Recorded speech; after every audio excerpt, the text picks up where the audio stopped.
안녕하세요, 김어준입니다.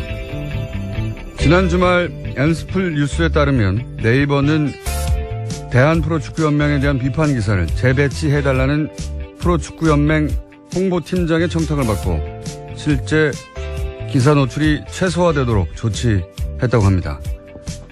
얼마 전 공개됐던 삼성 장충기 사장의 문자에서도 네이버 다음 뉴스팀에 미리 협조 요청했고 문제 기사도 모두 내려갔고 노출이 더 이상 안 되고 있다는 내용이 등장을 했었죠. 어제 국정원 개혁위의 발표에 따르면 국정원은 소위 논두렁 시계 공작을 위해 국정원 직원 4명을 SBS 사장에게 보내 적극 보도를 요청했다고 합니다. 장충기 문자를 통해서도 특정 기사가 청탁에 의해 재배치될 수 있다는 게 드러났었고 프로축구연맹의 홍보팀장 정도의 청탁에도 기사 재배치가 실제 이뤄졌던 포털을 지상파 사장에게까지 요원 4명을 보내 원하는 보도를 얼마든지 만들어냈던 국정원이 아무런 개입, 간섭, 압력, 회유, 요청 없이 그냥 둔다면 그거야말로 이상한 일 아닐까. 김어준의 의구심이었습니다. 김은지입니다. 다스 누구 겁니까? 네, 어제 드디어 그 질문이 국회 국정감사에서 나왔습니다. 그래요? 네. 자, 누가 한 얘기죠? 네, 더불어민주당의 이춘석 의원인데요. 어제가 서울중앙지검 등에 대한 국정감사였습니다. 그래서 윤석열 지검장한테 물었습니다. 그래, 이건 직접 저희 제작진이 아마도 준비했을 겁니다. 예, 자신만만한 표정을 보니까 준비했네요. 예. 들어봅시다. 요즘 한간에 화제가 되고 있는 질문인데, 저 아는 사람도 자꾸 한번 물어봐달라고 그래요. 요 국정감사 간다고 하니까. 본 의원도 궁금해서 하나 물어봅시다.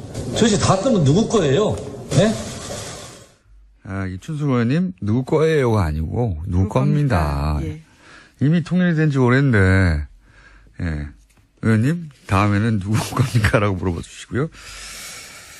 제 생각에는 조만간 다스는 누구 겁니까? 노래도 나오지 않겠는가. 저희 제작진이 이제 다스는 누구 겁니까? 와 관련해서, 시그널을 만들고 있어요. 예, 조만간 나올 텐데.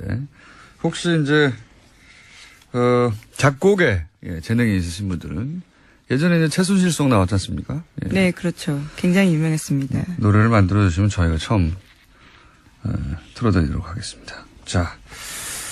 그리고 오프닝에서도 얘기했지만, 네이버가 그동안 이제 뭐 청탁이나 압력에 의해서 기사가 재배치되거나 뭐 이런 의혹들 제기되면 법적 대응을 거론했었어요. 항상 사실무근이라면. 그런 일도 없고 그런 일이 있다고 해도 들어줄 수도 없고 이런 얘기를 했었는데 장충기 문자 때도 보면 기사 재배치 얘기가 있었잖아요. 네, 여러 가지 협조 요청 구한다라는 취지의 이야기들이 많았습니다. 그때는 네이버가 해명을 제대로 한 적이 없는데 이번에는 이제 직접 청탁 문자가 나와버렸거든요. 그래서 처음인 것 같습니다. 사실 이런 종류의 의혹이 제기됐을 때 처음으로 그런 기사 재배치가 있었다는 걸 인정을 했어요. 네, 굉장히 빠르게 인정했는데요. 의혹 기사가 나온 지 4시간 만에 한성숙 대표 명의로 사과문 발표했습니다. 그러면서도 그런 청탁은 이제 스포츠 연예 쪽 뉴스는 별도로 관리하기 때문에 그래서 그쪽에서 사고가 난 것이지 일반 뉴스는 그렇지 않다고 얘기를 했거든요. 네, 또 그렇게 선을 그었는데요. 네. 저는 근데 이게 스포츠 분야가 이 정도인데 스포츠 분야하고 거꾸로 이제 의혹이 들 수밖에 없는 게 스포츠 분야가 이 정도인데 그거하고 비교할 수 없는 권력이 움직이는 정치 분야에서 압력이 전무했겠는가 하는 의혹. 그리고 권력기관으로부터 그런 압력이 있긴 있었는데 그러면 다 거절했다는 얘기인가. 그리고 공공기관도 아니고 언론기관도 아니잖아요, 사실은. 포털은 항상 얘기하지만 IT 기업의 서비스 페이지예요. 예, 이게. 근데 국정원이 SBS 사장, KBS 보도국장 사장 됐죠. 예, 나중에. 이런 사람들에게도 요원을 보내가지고 압박을 하고 그랬다고 하는 건데, MBC도 사장 간부 직원들 다, 가만두지 않았지 않습니까? 예. 네, 어제 국정원개혁발전위원회가 공식 발표를 했습니다. 관련해서요. 네, 그렇게 가장 큰 언론사들도 가만두지 않는데 그냥 기사들이 모이는 사기업의 홈페이지를 그냥 뒀다. 국정원이 사기업의 홈페이지는 절대 건들면 안 돼. 우리가 그럴 수는 없는 일이야. 이렇게 했다는 건가요? 예. 이런 질문을 하는 게 저는 합리적, 질문이라고 적어도 저는 그렇게 생각을 하는데, 이 질문 앞으로 계속 해야 될 것 같고요. 사실은. 왜냐하면 사기업의 홈페이지들이 가지고 있는 그 미디어 영향력, 여론 영향력이라는 게 이제는 개별 언론사 하나하나하고 비교할 수조차 없어요. 그럼에도 불구하고 사실은 그 홈페이지는 그 사기업의 판단에 전적으로 맡겨졌다라고 말해지고 있는데 과연 전적으로 그냥 맡겨져 있는 건가? 다른 압력은 없는가? 그 압력으로부터 어떻게 스스로 보호하고 있는가? 저는 이거 따져봐야 될 때가 왔다고 봅니다. 네. 네, 지금까지 네이버는 관련해서 알고리즘을 비공개로 하고 있어서요. 계속 의혹이 확산되고 있는 중입니다. 그리고 지난번에도 말씀드렸었는데 박근혜 정부에서도 관련해서 설득을 요한다라는 표현이 있었거든요. 그러니까 계속 그런 의혹들은 나온 바가 있습니다. 인정한 건 이번이 처음입니다. 물론 뭐 스포츠 분야이긴 한데. 근데 스포츠 분야에서도 이 정도라면 다른 분야는 뭐 말할 것도 없잖아요. 홍보팀장이거든요. 네, 이분이 홍보팀장을 무시하는 게 아니라 홍보팀장 수준의 청탁에서도 기사가 움직이기도 하는데 말이죠.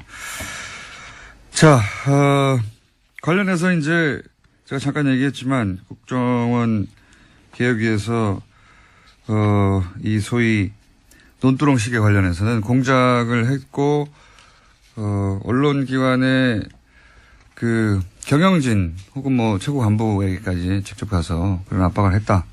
이런 얘기가 나왔죠, 구체적으로. 네. 네, 이명박 정부의 국가정보원이 검찰의 노무현 전 대통령의 명품시계 수수서를 언론에 흘려서 망신을 주라는 가이드라인을 전달했다고 어제 공식 발표했습니다. 국정원 개혁발전위원회 공식 발표인데요.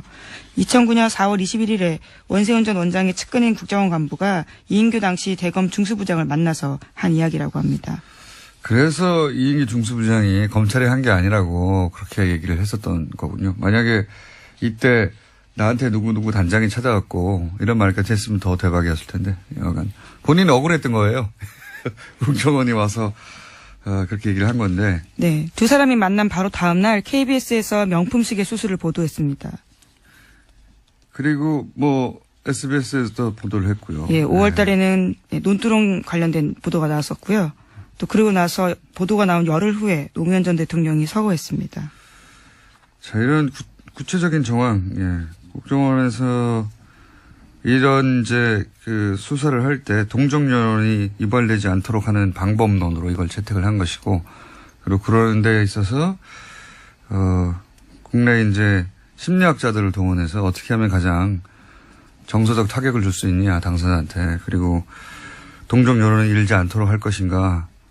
이런 거를 국정원이 연구했다는 거 아닙니까? 예. 예, 뭐 다만 어제 국정원 개혁위 발표에 따르면요, 국정원은 이 같은 사실들을 직접적으로 언론사의 플레이를 지시하거나 실행한 사실은 밝혀지지 않았다라고 이야기했습니다. SBS 사장을 찾아간 건 어떻게 된 거예요, 그럼?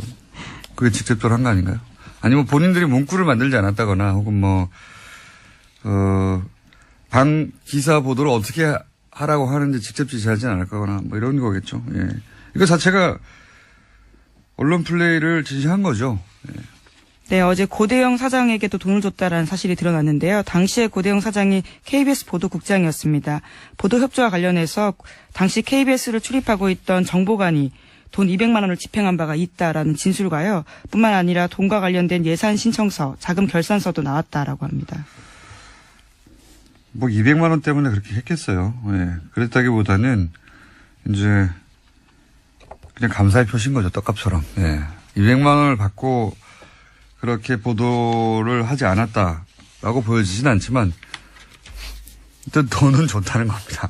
중요한 건 돈은 줬고 돈을 되돌려 받았다는 말은 없으니까요. 예. 예, 또 물론 KBS가 어제 공식 입장을 내서요. 당시 고대영 보도국장이 국정원 관계자로부터 기사 누락을 대가로 돈을 받았다는 주장은 사실이 아니다라고 주장하고 있습니다. 주장은 할 수 있어요. 주장을 할 수 있는 저기 다 문서가 나오면 어떡합니까? 예, 하지만 국정원개혁위원회가 공식 조사한 바를 발표한 겁니다. 예산 신청, 자금 결산. 심지어 당사자의 진술까지 당사자가 있습니다. 줬다는 진술까지. 예. 주장이 아니란 말이죠, 이건. 자, 여기까지고 다음 뉴스는요? 예, 또 어제 여러 가지 발표가 있었는데요. 국정원개혁위원회는 또 이명박 정부 시절의 국정원이 청와대의 요청에 따라서 보수단체를 조직적으로 지원했다고 밝혔습니다. 삼성과 현대차 등 17개 기업이 동원돼서요. 보수단체들을 5가지 급으로 나눠서 돈을 줬다라는 건데요. 그 지원 규모가 후에는 36억 원까지 늘었습니다. 보수 정권은 기본적으로 대기업과의 유착이 상시적이었던 게 사실 여기서도 드러나는 것이고 자기 뭐 사설 금고처럼 쓴 거죠. 근데 이제 사설 금고처럼 써서 뭘 했느냐 댓글 공작을 하거나 아니면 뭐 그 소위 보수단체 시위 뒷돈을 대주거나. 근데 여기서 재밌는 것은 변희 대신 여기서도 1등급이 아니네요. 네, 미디어워치도 예, 등급이 매겨져 있는데요. 관련해서는 예, 두 번째 등급에 이름이 쓰여 있습니다. 본인은 아마 1등급이라고 착각했을 텐데. 자, X도 생각보다 적고 하여튼 뭔가 좀 짠합니다. 다음 뉴스는요? 네, 최동욱 검찰총장 혼외자 관련된 소식도요. 국정원 개혁발전위원회가 어제 발표했습니다. 국정원 개혁의 조사 결과에 따르면요. 관련된 내용들은 이미 국정원이 정보를 수집했고 국정원 2차장에게까지 보고됐다라고 합니다. 이건 제가 보기에는 검찰 고위 간부 뭐 예를 들어서 검찰총장의 물망에 오를 수준 정도 뭐 그 이전부터지만 고위 간부쯤 되면은 개인 정보, 개인 신상 정보는 기본적으로 수집하고 있고 각종 루머까지도 다 수집하고 있다가 디테일을 어떻게 보강한 것이지 뭐 이건 그때 일이 있자 총장 정보를 원래는 화장실에서 들었다고 그랬잖아요. 네, 그렇죠. 네. 식당 화장실에서 우연히 들었다라는 것이요. 국정원의 공식 입장이었습니다. 그 개인 당사자가요. 이건 뭐 전문용어로 개뻑이라고 하죠. 말도 안 되는 소리인데 그걸 국정원이 공식 입장으로 내놨었죠. 네, 내놨었는데. 심지어 검찰 조사 결과 계속 그렇게 나왔었습니다. 네. 당시만 하더라도요. 그런 말도 안 되는 해명이 받아들여졌던 거죠. 받아들이지는 않았지만 뭐 어떻게 합니까? 그렇다는데 들여다볼 수도 없고. 근데 이제 그 이전에 이미 알고 있었다는 것이고 이거는 그 이전 거슬러 올라가서 검찰이 될 때부터 파일을 만들어졌을 것이고 그 이후로 점점점 파일이 두터워졌을 것이고 신상과 관련된 모든 정보 뭐 루머까지 다 가지고 있다가 필요할 때 써먹은 거죠. 첫 꺼내서. 뭐 저는 그렇게 봅니다. 네. 자, 다음 뉴스는 어제 태블릿 공방도 네, 국감장에서 네. 계속해서 나왔었습니다. 국감장에서 있었는데 저는 이건 한마디 해야 될 것 같은데 태블릿에 대해서 여야 공방이라고 보도를 하잖아요. 저는 이걸 공방이라고 언론이 불러주는 자체가 언론이 대단히 비겁한 거라고 봅니다. 왜냐하면 여야가 주장하는 거를 다 실어주기만 하면 뭐 저절로 그 형평이 이루어지고 공평무사한 보도가 됩니까? 이게 말이 안 되는 게 저기 자세히 봤거든요. 태블릿에 사진이 1,800 몇 장인가? 예. 있는데 그중에 최순실 사진은 거의 없다. 이런 주장을 한 거 아닙니까? 뿐만 아니라 다양하게 가짜 태블릿 PC설을 많이 퍼뜨렸습니다. 아니 그건 뭐 이때까지 계속 해오던 예. 이야기인데 어제 구체적으로 국감장에서 나온 거죠. 그 김진태 예, 그렇죠. 의원이. 근데 이제 좀 자세히 봤더니 원래 인터넷에 쓰면 인터넷에 이제 브라우저라고 하죠. 구글은 크롬이고. 근데 사진을 캐시에 저장을 해요. 왜? 나중에 더 빨리 로딩되라고. 인터넷에서 브라우징에서 저장된 사진 이걸 다 포함한 거예요. 굉장히 무식한 이야기입니다.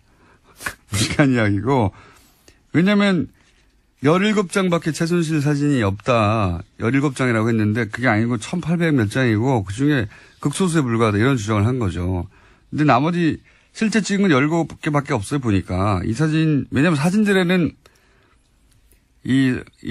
뭡니까 메타 정보라는 게 저장돼요. 메타 정보에 보면 뭐 위치도 나오고 시간도 나오고 디지털 카메라면 뭐 조리개, 뭐 셔터 속도 이런 거 다 나오거든요. 근데 그걸 확인했더니 그 위치와 저장된 시간에 최순실 씨가 특정 식당, 특정 위치에 있었다는 거거든요. 이러면 얘기가 끝난 거예요, 사실. 여기서 튀어나와가지고 이게 사진이 가짜네 어쩌고 하는 거는 바보 같은 소리입니다. 그리고 더 웃긴 거는 내부 파일이 뭐 검찰이 100여 개를 만들고 또 뭐 JTBC에서 40여 개 만들고 이런 얘기가 됐어요. 이거 또 무슨 얘기가 들어봤더니 이걸 켜면 이게 컴퓨터잖아요. 작은 태블릿이라는 게. 컴퓨터는 킬 때마다 자동으로 생성되는 파일들이 있어요. 당연히 정상적으로 로딩을 했다. 뭐 무슨 디바이스를 열었다. 이렇게 자동으로 생성되는 파일도 있고 키면 업데이트 될 때도 있잖아요. 업데이트 되는 파일도 있고 문서를 열 때마다 자동으로 백업 파일이 만들어지기도 하고요. 그런 거예요. 문서 파일이 아니라 뭐 이벤트 파일이라든가 로그 파일이라든가 이런 거거든요. 이거를 검찰이 만들었다고. 그럼 컴퓨터가 만든 거예요. 네, 김진태 의원께서 태블릿 PC를 잘 모르는 걸로. 모르면 물어봐야죠. 모르면 물어봐야 되는데 저는 이걸 공방으로 보도하는 게 이제 언론에 대해서 얘기하고 싶은 게 이제 공방이라고 보도를 많이 했던데 예를 들어서 박근혜는 외계인이다. 아니다. 지구인이다. 이렇게 말하면 이걸 둘 다 같이 보도하는 게 공평한 겁니까? 지구인을 외계인이라고 하는 바보가 있다고 보도해야지. 하여튼 아직도 공방이라고 부르는 것은 말도 안 된다고 봅니다. 자, 어제라도 국감에서 이게 크게 나왔길래 자 말을 너무 많이 했네요. 다음 뉴스 뭡니까? 네, 뉴스가 몇 개 이제 시간이 없다고 하는데요. 뭘 하면 좋을까요? 자, 제가 다 까먹었어요. 네. 예. 이 뉴스가 이게 보도가 나왔죠. 박근혜 네, 대통령 재판. 공판에서 사실관계 정도만 짧게 보도가 됐는데 그때 법정에서 오갔던 이야기가 자세히 시사인에서 보도가 됐더라고요, 보니까. 네, 시사인이 계속해서 자세하게 보도하고 있습니다. 홈페이지 그래요? 가시면 더 자세하게 보실 수 있습니다. 그런데 제가 보기에 이때까지 박근혜 전 대통령 지금 60 몇 차인가 그렇죠? 네, 지금 아주 많이 진행됐습니다. 60번 네. 넘게요. 그중에서 가장 결정적인 공판 혹은 증언이었다고 보는 게 저는 박원호 씨의 증언이거든요. 예. 정유라 씨를 제외하고는 박원호 씨의 증언이 가장 결정적이었다고 생각이 드는데 그것만 잠깐 짚어보죠. 예. 네, 삼성과 관련해서 굉장히 중요한 증언들을 했었는데요. 지난 9월 29일에 나와서 증인 출석해서 이야기한 겁니다. 박원호 전 대한승마협회 전무가 증인으로 출석해서 박상진 전 삼성전자 사장이 박근혜 전 대통령이 지시한 사실이 알려지면 탄핵감이고 죽을 수 있다면서 입단속을 시켰다라는 증언을 한 겁니다. 이게 이제 요렇게만 보도가 됐는데 그때 법정에서 증인 신문할 때 오갔던 대사 전체가 나와요. 예, 좀 흥미롭습니다. 그거 한번 보시면 이런 대화가 오갔고 이 전후 사정이 이러했구나 알 수 있는데 그걸 다 읽어들 수는 없고 이 검찰이 이런 이제 결정적 대목은 이런 겁니다. 검찰이 최순실이 이재용이 VIP를 만났을 때 말을 이재용이 사준다고 했다고 하더냐. 그러니까 최순실 씨가 박원호 씨를 만났을 때 최순실 씨가 박원호 씨에게 이렇게 말했다는 거예요. 이재용이 VIP 만났는데 말 사준다고 했대. 이 말을 최순실이 했다는 증언이 하나가 있고 두 번째는 박상진 전 삼성전자 사장에게도 또 똑같은 취지의 말을 들었는데 그 내용이 뭐냐. 박상진 사장은 VIP가 말을 사주라고 했는데 여기서 이렇게 얘기를 했다고 합니다. 말을 박근혜 대통령이 사주라고 했다는 거죠. 사주라고 해서 이제 두 개를 합치면 이재용 부회장이 사준다고 했다는 거죠. 예. 그 진술이 법정에서 나왔고 그런데 그게 세상에 알려지면 탄핵감이라고. 본인들도 충분히 그 이야기의 의미를 알았던 거죠. 삼성전자 사장도 알고 있었던 거죠. 이게 대통령이 생각해 보시면 사기업에다가 최순실 자신의 비선실 최측근의 딸에게 말을 사주라고 그것도 뭐 500원짜리도 아니고 50억짜리 말을 사주라고 맥수는 나중에 나온 거지만 했고 그걸 사준다고 했고 그리고 나서 그 반대 급부에 뭔가가 있었겠죠. 뭐 왜 그냥 사줍니까? 예. 그러면서 했다는 말이 당신도 입조심을 하고 안 그러면 죽을 수도 있다. 이 죽을 수가 있다가 사회적으로 죽는다는 건지 진짜 죽는다는 건지 모르겠는데 죽을 수도 있다. 이런 얘기가 오간 것이 아주 적나라하게 당시 법정에서 이루어졌고 사실 이런 거 중계해야 된다고 보는데 네, 시사인이 하고 있습니다. 그러니까 안 보잖아요. 네, 보십시오. 중계한다는 사실도 예. 모르고 들어가가지고 이런 증언이 아주 생생하고 적나라하게 있어서 인상적이어서 제가 한번 네, 박원호 전무의 이야기가 워낙 이재용 부회장에게도 불리한 사실이다 보니까요. 굉장히 지난번 결정적이에요. 예, 이재용 부회장 재판에서도 굉장히 논쟁이었습니다. 그래서 심지어 이재용 부회장 변호인 쪽에서요. 말사주라 한 것에 대한 의미를 다시 이야기했는데 사주다라는 게 바이가 아니라 업계에서는 그냥 이용하라라는 은어에 불과하다라는 취지의 주장을 했습니다. 웃기지 말라고 좀 전해주세요. 네. 들으면서도 전혀 설득이 안 됐습니다. 누가 설득되라는 겁니까? 사실 말하는 변호인도 민망하지 않았을까라는 생각을 했는데요. 예. 개뻥이라고 봅니다. 네. 네, 그만큼 불리하다라는 의미인 거죠. 자, 여기까지 하겠습니다. 시사인의 김은지였습니다. 감사합니다. 이어서 저희가 미니 인터뷰 하나 준비했습니다. 공론화위원회가 신고리 원전 건설 재개를 선언했죠. 공론화 과정, 성과 또는 보완할 점이 무엇일까? 건설 중단 측의 전문가로 참여를 하신 정다울 그린피스 선임 캠페이너 연결해 보겠습니다. 안녕하세요. 오랜만입니다. 네, 안녕하세요. 네. 결과에 대해서는 아쉬우시죠? 예, 당연히. 네, 많이 아쉽습니다. 예.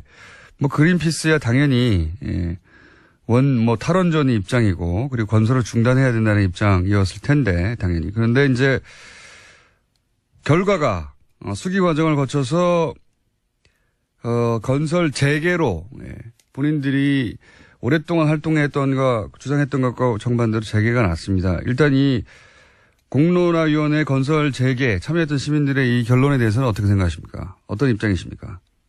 네, 시민들이 한 달 여간의 기간 동안에 이제 전문가들한테 정보를 제공을 받고 전문가들의 토론을 여러 차례 지켜보고 그 이후에 자신들의 직접 토론을 통해서 즉 수기 과정을 통해서 나온 결과이기 때문에 그 결론으로서 이제 장기적인 탈원전은 지속하되 신고리 오르코기 건설은 재개한다고 나온 권고안에 대해서 이제 존중하는 입장이고요.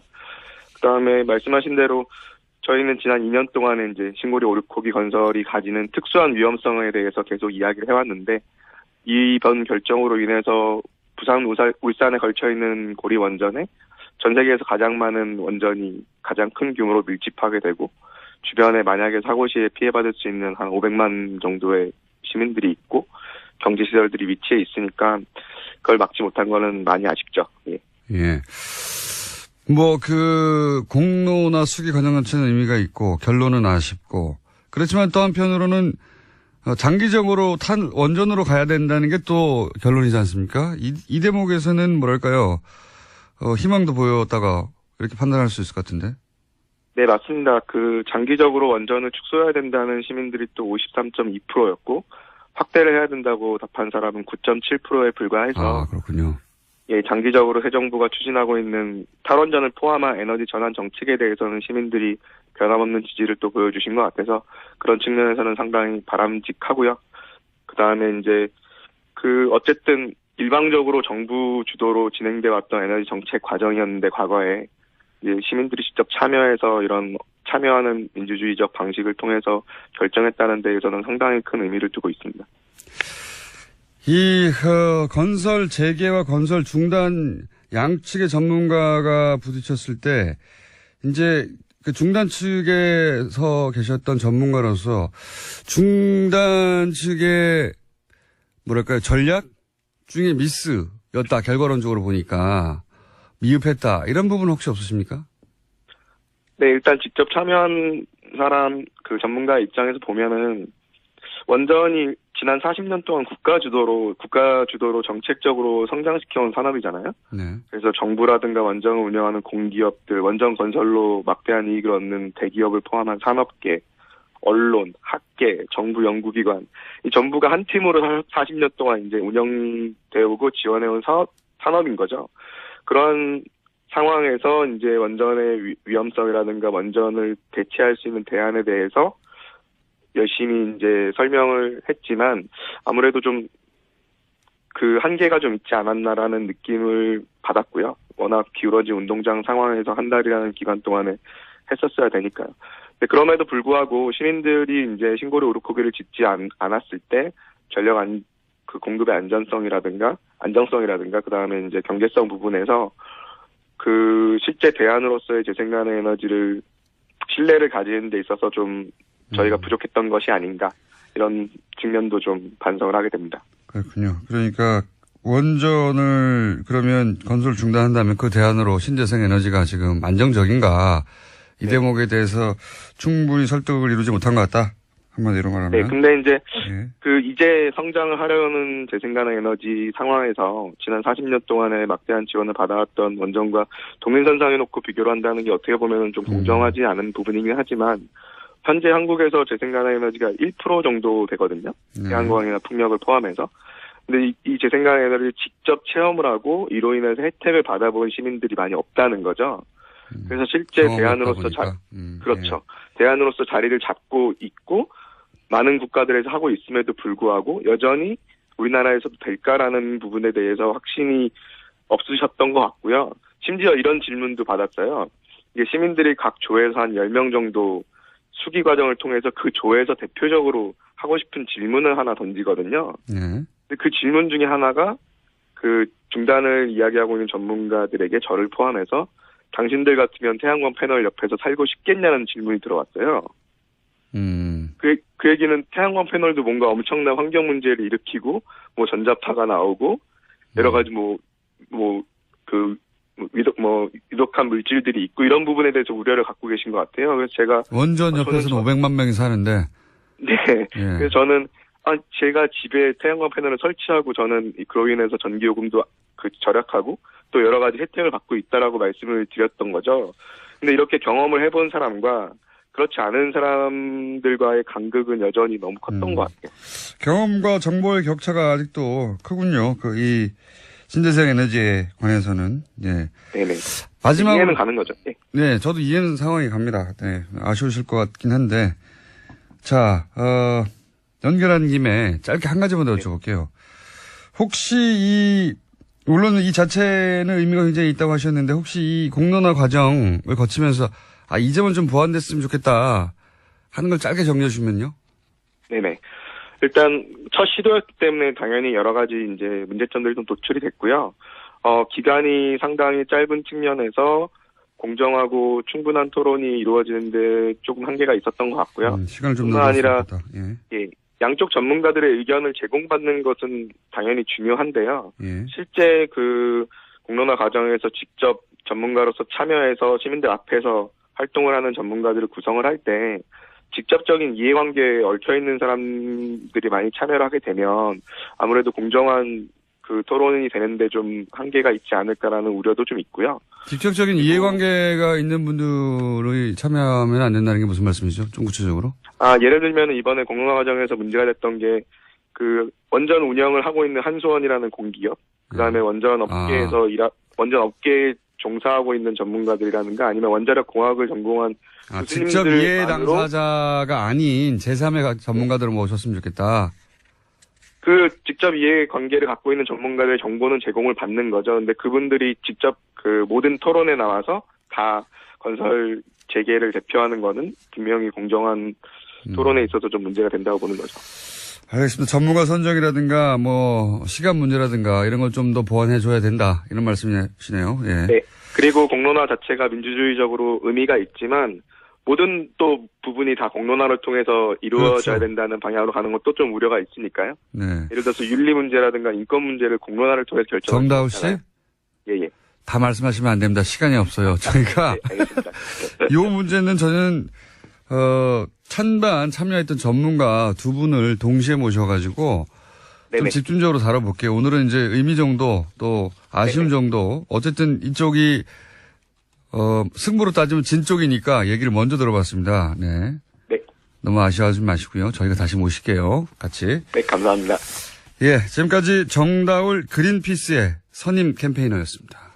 어제 이어서 바른정당과 국민의당 통합 찬성 의견 혹은 통합파의 의견 오늘은 들어보겠습니다. 들어보겠습니다. 어제는 이상돈 의원의 통합 반대 의견 들어봤고요. 국민의당 장진영 최고위원 나오셨습니다. 안녕하십니까? 안녕하십니까. 네. 장진영입니다. 최고위원으로 돌아왔습니다. 일개 변호사에서 지금 40명 국회의원이 있는 정당의 최고위원이 졸지에 되신 분입니다. 하여튼 지난번에는 대변인이었는데 예. 졸진. 많이 컸죠. 예. 김어준 공장장 덕분이라고 생각합니다. 정당의 최고위원 이렇게 쉽게 되는 거 아니거든요. 진짜. 그렇습니까? 예. 저는 진짜 졸지에 된 거 맞습니다. 자, 졸지 장 위원과 함께. 자, 그냥 직접적으로 이것부터 여쭤볼게요. 조선일보 여론조사 발표하면서 통합하면, 국민의당과 바른정당이 통합하면, 정당 지지율 2위가 된다. 이 여론조사가 원래 당내에서 비밀 내에 한 건데, 보도가 되면서 이제 이게 촉발된 국면입니다. 본인은 아셨습니까? 혹시 이런 조사가 있었다는 게? 아이고, 여론조사는 매주 해요. 우리 당내에서 돌리는 게, 돌리는 여론조사가 계속 있거든요. 이제 네. 이번에는 당내에서 한 건 아니고 이제 외부에 의뢰해서 했지만. 네. 근데 제 그런 말은 이 여론조사를- 내용을 아셨냐, 사전에. 사전에는 알려주진 않아요. 모르셨다. 네. 그래서 이거 직후에 알았죠, 직후에. 직후에 모든 사람이 알았죠. 아니죠. 저는 아하. 훨씬 빨리 알았죠. 보도되기 전에 이미 네, 그렇죠. 최고위원이다 보니까 역시 네. 최고위원 정도 해야 되는군요. 그 정도는 돼야죠. 예. 근데 이제 이걸 사전에 네. 결과를 알았다는 거는 이런 의도를 가지고 이런 여론조사를 돌려보겠다고 하는 그 최초의 기획에는 안 들어가신 거잖아요. 뭐, 그쵸? 그거야 뭐, 그럴 수 있죠. 예. 네. 그러니까 최고위원인데도 몰랐다는 거 아닙니까? 아, 자꾸 그 비밀이란 말을 자꾸 저는 그 별로 옳지 못한 태도라고 생각해요. 아니, 그건 모든 여론조사 미리 알려주지 않고 하면 다 비밀입니까?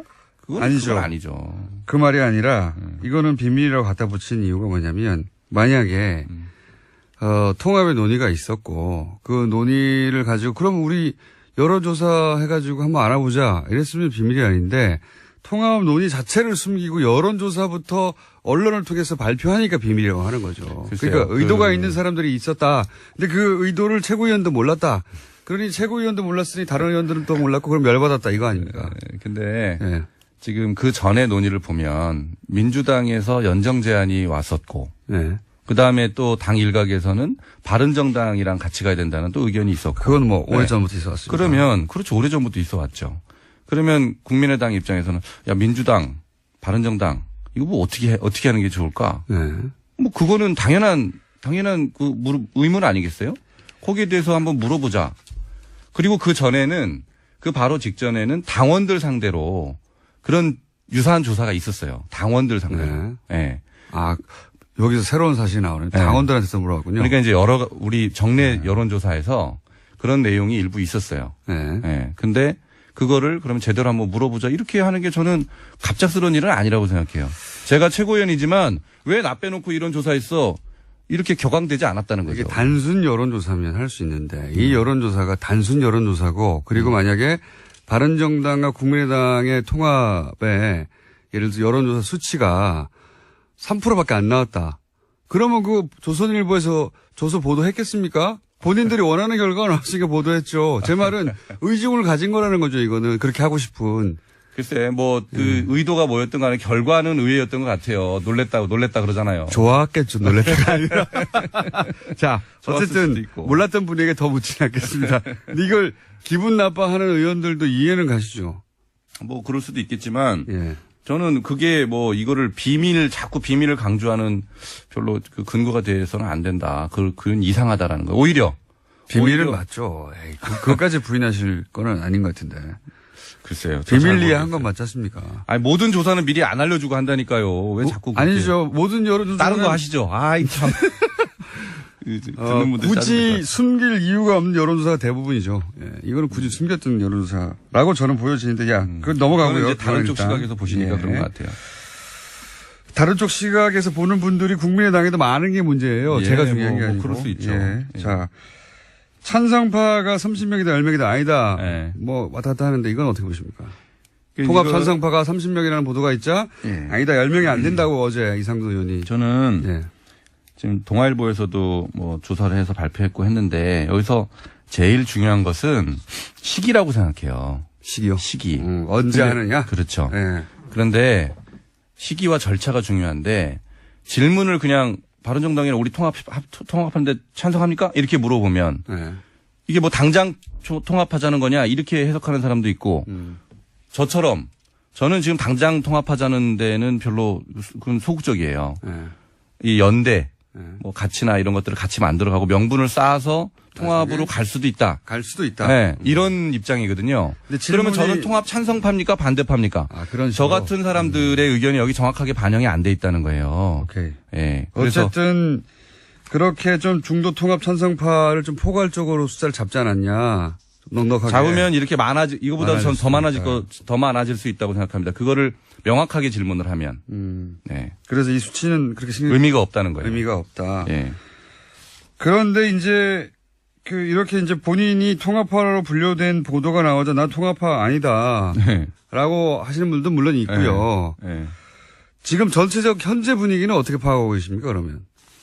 그러니까 최대한 빨리 통합해야 된다는 가장 적극적인 통합파. 예. 그 외에 이제 조건부로 그럴 수도 있지 않느냐. 시기나 조건이 맞으면 이런 분들. 그럼 통합은 안 돼. 이렇게 나누자면. 그래서 예. 제대로 한번 조사를 해봤으면 좋겠어요. 그리고 아, 예? 질문을 예. 예, 그렇게 좀 구체적으로 해서, 구체적으로 해서. 예, 중간에 연대 과정을 거쳐서 통합을 해야 되느냐, 아니면 즉시 통합해야 되느냐, 아니면 아예 연대도 하지 말아야 되느냐, 뭐 이렇게 경우의 수를 나눠서 조사를 해보는 게 필요하다고 생각해요. 이게 전부 주장하는 사람마다 자기 입장대로 해석을 해가지고 그런 중구난방이에요. 그건 맞습니다. 예. 네. 그러니까 몇 명이냐 이렇게 수치를 따져가지고는 답이 안 나올 거라는 거고. 근데 전체적인 분위기는 조금 뭐랄까요. 제가 느끼는 분위기는 제동이 좀 걸린 거 아닙니까? 연대, 네. 바른정당이 지금 뭐 굉장히 어렵잖아요. 예? 그런데 국민에 나가면 쉽습니까? 그래도 저기처럼 지금 풍전등화 아닙니까? 우리는 풍전 2등화? 근데 예. 다당제가 우리 당의 존립 기반이에요. 그죠? 예. 그거는 모든 의원들이 다 동의합니다. 모든 구성원들이. 예. 양당제로 회귀시키려는 그런 거대 양당의 그런 시도가 있다라는 것도 다 동의합니다. 네. 그러면 우리의 존립 기반인 다당제를 지키기 위해서 바른정당이 넘어지면 안 된다라는 데는 많은 부분이 또 인식을 같이 하고 있단 말이에요. 국민의당 내부에 계신 분들은 당연히 그렇게 생각하죠. 그렇죠. 예. 그렇죠. 그러면 바른정당이 넘어지지 않도록 하려면 우리가 어떻게 해야 되느냐. 예. 여기에서 이제 연대를 해야 된다. 아니면 통합해야 된다. 이런 의견이 나눠지는 겁니다. 방법론이 좀 차이가 있다. 그렇죠. 예. 그러니까 그렇게 보면 이게 뭐 전혀 다른 얘기를 하고 있는 게 아닌 거예요. 그렇게 말씀하실 수도 있는데 네. 지금은 이제 설득이 되셨죠? 설득은 안 됐지만 주장하는 바는 이해했습니다. 예. 이해했는데 안철수 대표에 가까운 예. 송기석 의원 가깝다기보다는 뭐 최측근이라고 이제 분류할 수 있죠. 비서실장이죠. 예, 예. 최측근이죠. 비서실장이면. 예. 근데 이분은 12월까지라고 기한도 못 받고 빨리 통합해야 한다고 하니 이것이 안철수 대표의 뜻이구나. 다들 생각하지 않겠습니까? 그래서 제가 물어봤어요, 안 대표한테. 이거 안 대표님 얘기했어요? 그랬더니 안 했다는 거예요. 안 했대요. 그분이 예. 안 했다는 안 경우가 했답니다, 많아요. 어쨌든. 네. 예. 요즘은. 예. 저는 모르겠어요, 뭔지는. 근데 안 네. 했대요. 안 했다. 네, 제가 네. 물어보고 나왔어요. 송기석 의원께서, 그러니까 송기석 의원은 분류하자면 생각이다. 네. 즉시 통합하라고 얘기할 수 있겠죠. 즉시 통합하다. 예. 그러니까 통합에 관해서 의견이 스펙트럼이 좀 어느 정도 있겠죠. 근데 그 중에 통합 쪽에 가장 아주 가까이 있는, 급진적인 통합에 가까이 있는 사람이다. 이렇게 볼 수 있을 것 같아요. 개인 의견일 뿐이다 이것도. 비서실장이기 때문에 이것이 안 대표의 뜻이라고 사람들이 오인하는데 실제로는 송기석 의원 개인의 뜻이다. 네. 그건 제가 안 대표한테 확인했어요. 송기석 의원한테도 혹시 물어보셨어요? 전화가 안 돼요. 제가 물어보려고 했는데. 그래서 이제 방송으로 나가버렸으니 이제 송기석 의원 또 개인 뜻이라고 하겠죠. 네, 한번 물어보세요. 네. 이제는 개인 뜻이라고 하겠죠. 아예 어제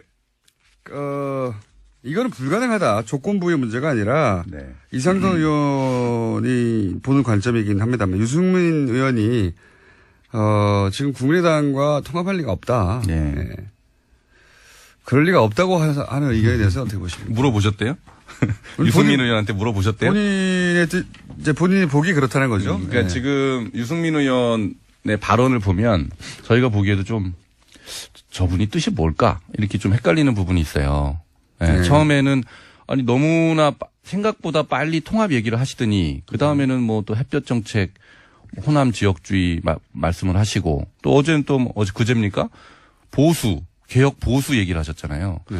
그럼 저게 대체 처음에 얘기했던 통합하고 이게 같이 갈 수 있는 얘기냐? 처음엔 반가웠다가 여러 가지 비판이 나오니까 본인도 이제 뭐 예를 들어서 햇볕 정책 같은 거 바꿔야 되고 당신들이 나한테 맞춰야 된다는 주장이겠죠. 예. 그러니까 이제 뭐 말하자면은 주도권, 기싸움 내지는 더 좀 근본적으로 보면은 그 자유한국당으로 돌아가려는 사람들에 대한 강한 메시지를 주려다 보니까 네. 그분들 입맛에 맞는 그런 얘기들을 자꾸 하시는 거 아닌가. 굉장히 급한 상황이라는 거를 그 워딩을 통해서 저는 이제 느끼는 거죠. 자유한국당에 갈 분들에게 그게 아니다. 야, 여기 더 좋은 통합의 기회가 있을 수 있으니 좀 기다려라. 뭐 이런, 그렇죠. 이런 메시지로 그렇죠. 오신다는 거죠. 들어가면 후회한다. 예. 어? 거기 안에 있는 사람도 나오려고 자꾸 할 거다라고 예. 얘기하는 거 아닙니까? 그러니까 그런 이거는 의도도 있겠죠, 당연히. 그렇죠. 예. 유승민 의원 입장에서 당연하게 이해가 되는 면이 있어요. 유승민 의원과 안철수 대표 사이에 직접 만나지는 않더라도 뭔가 이야기가 오간 건 혹시 아십니까? 전화요? 모르시겠죠. 생각해보니까 여론조사도 몰랐는데 미리. 네, 참나. 저는 그래도 격앙되지 않습니다. 네. 근데 호남을 지역 기반으로 두는 다선 의원 이렇게 표현할게요. 그분들의 경우는 지금 거의 모두 다 이거 말이 안 된다고 하거든요. 그러니까 이제 지금 이런 즉각적인 통합 논의에 대해서는 당연히 반대하시죠, 그분들. 저도 즉각적인 통합 논의하면 저도 그러면 반대하는 입장이라고 봐야 되는 거예요. 그렇지만 좀 다른 것이 이분들은 안철수 대표에 대한 신뢰가 없는 것 같아요. 예.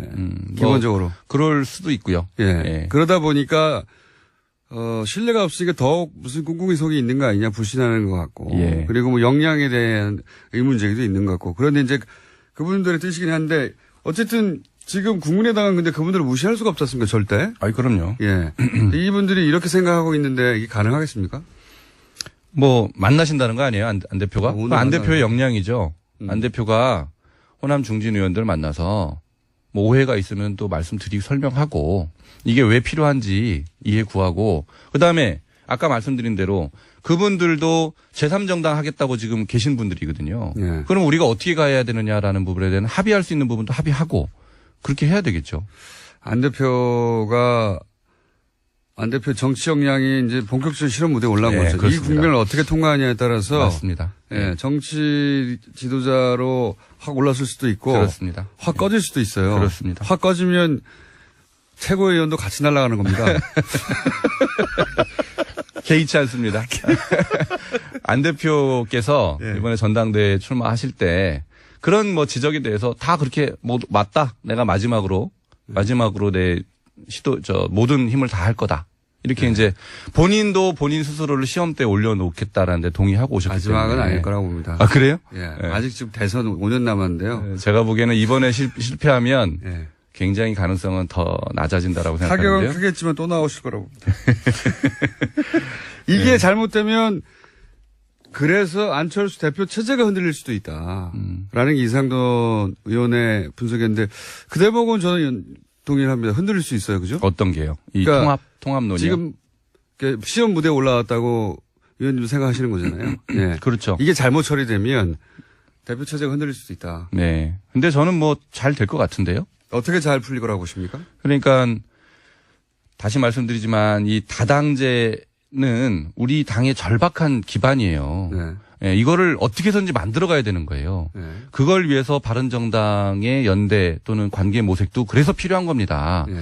그러니까 바른정당과의 관계 모색 이게 먼저가 아니고요. 네. 우리 당의 존립 기반을 마련하는 게 이게 중요한 우리한테는 선이에요. 네. 그것을 가지고 우리가 바른정당 관계를 어떻게 가져가야 될 거냐라는 논의는 필수적인 거예요. 네. 다른 정당 할 게 없잖아요. 네. 그렇기 때문에 이것은 뭐 전혀 근거 없고 허무맹랑한 시도가 아닌 거죠. 민주당하고는요. 민주당 하고는 그것도 있을 수 없습니까?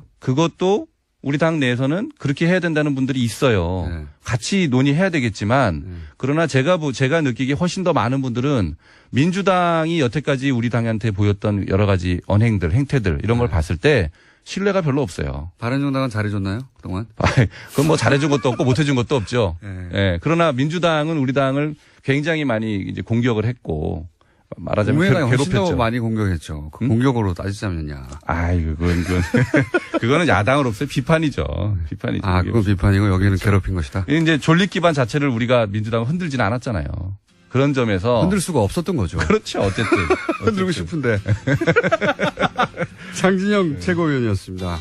한 번 더 나오셔야 되겠는데요. 아니, 그것 좀 말씀해 주세요. 지난번 이상돈 의원 말씀하셨죠. 장진영 최고위원 나오셨습니다. 예, 하태경입니다. 반갑습니다. 잠깐만 기다리세요, 근데. 왜냐면은 저희가 2부에 장진영 국민의당 최고위원 인터뷰하다가 시간이 부족해가지고 마지막 질문이 있다는 것을 깜빡하고 나가셨다가 다시 돌아오셨어요. 다시 돌아가서 3분을 내놔라고 지금 15분간 시위를 하셔가지고. 아, 근데 그 뉴스 공장에서 거의 합당 중매해주는 분위기인데요, 지금?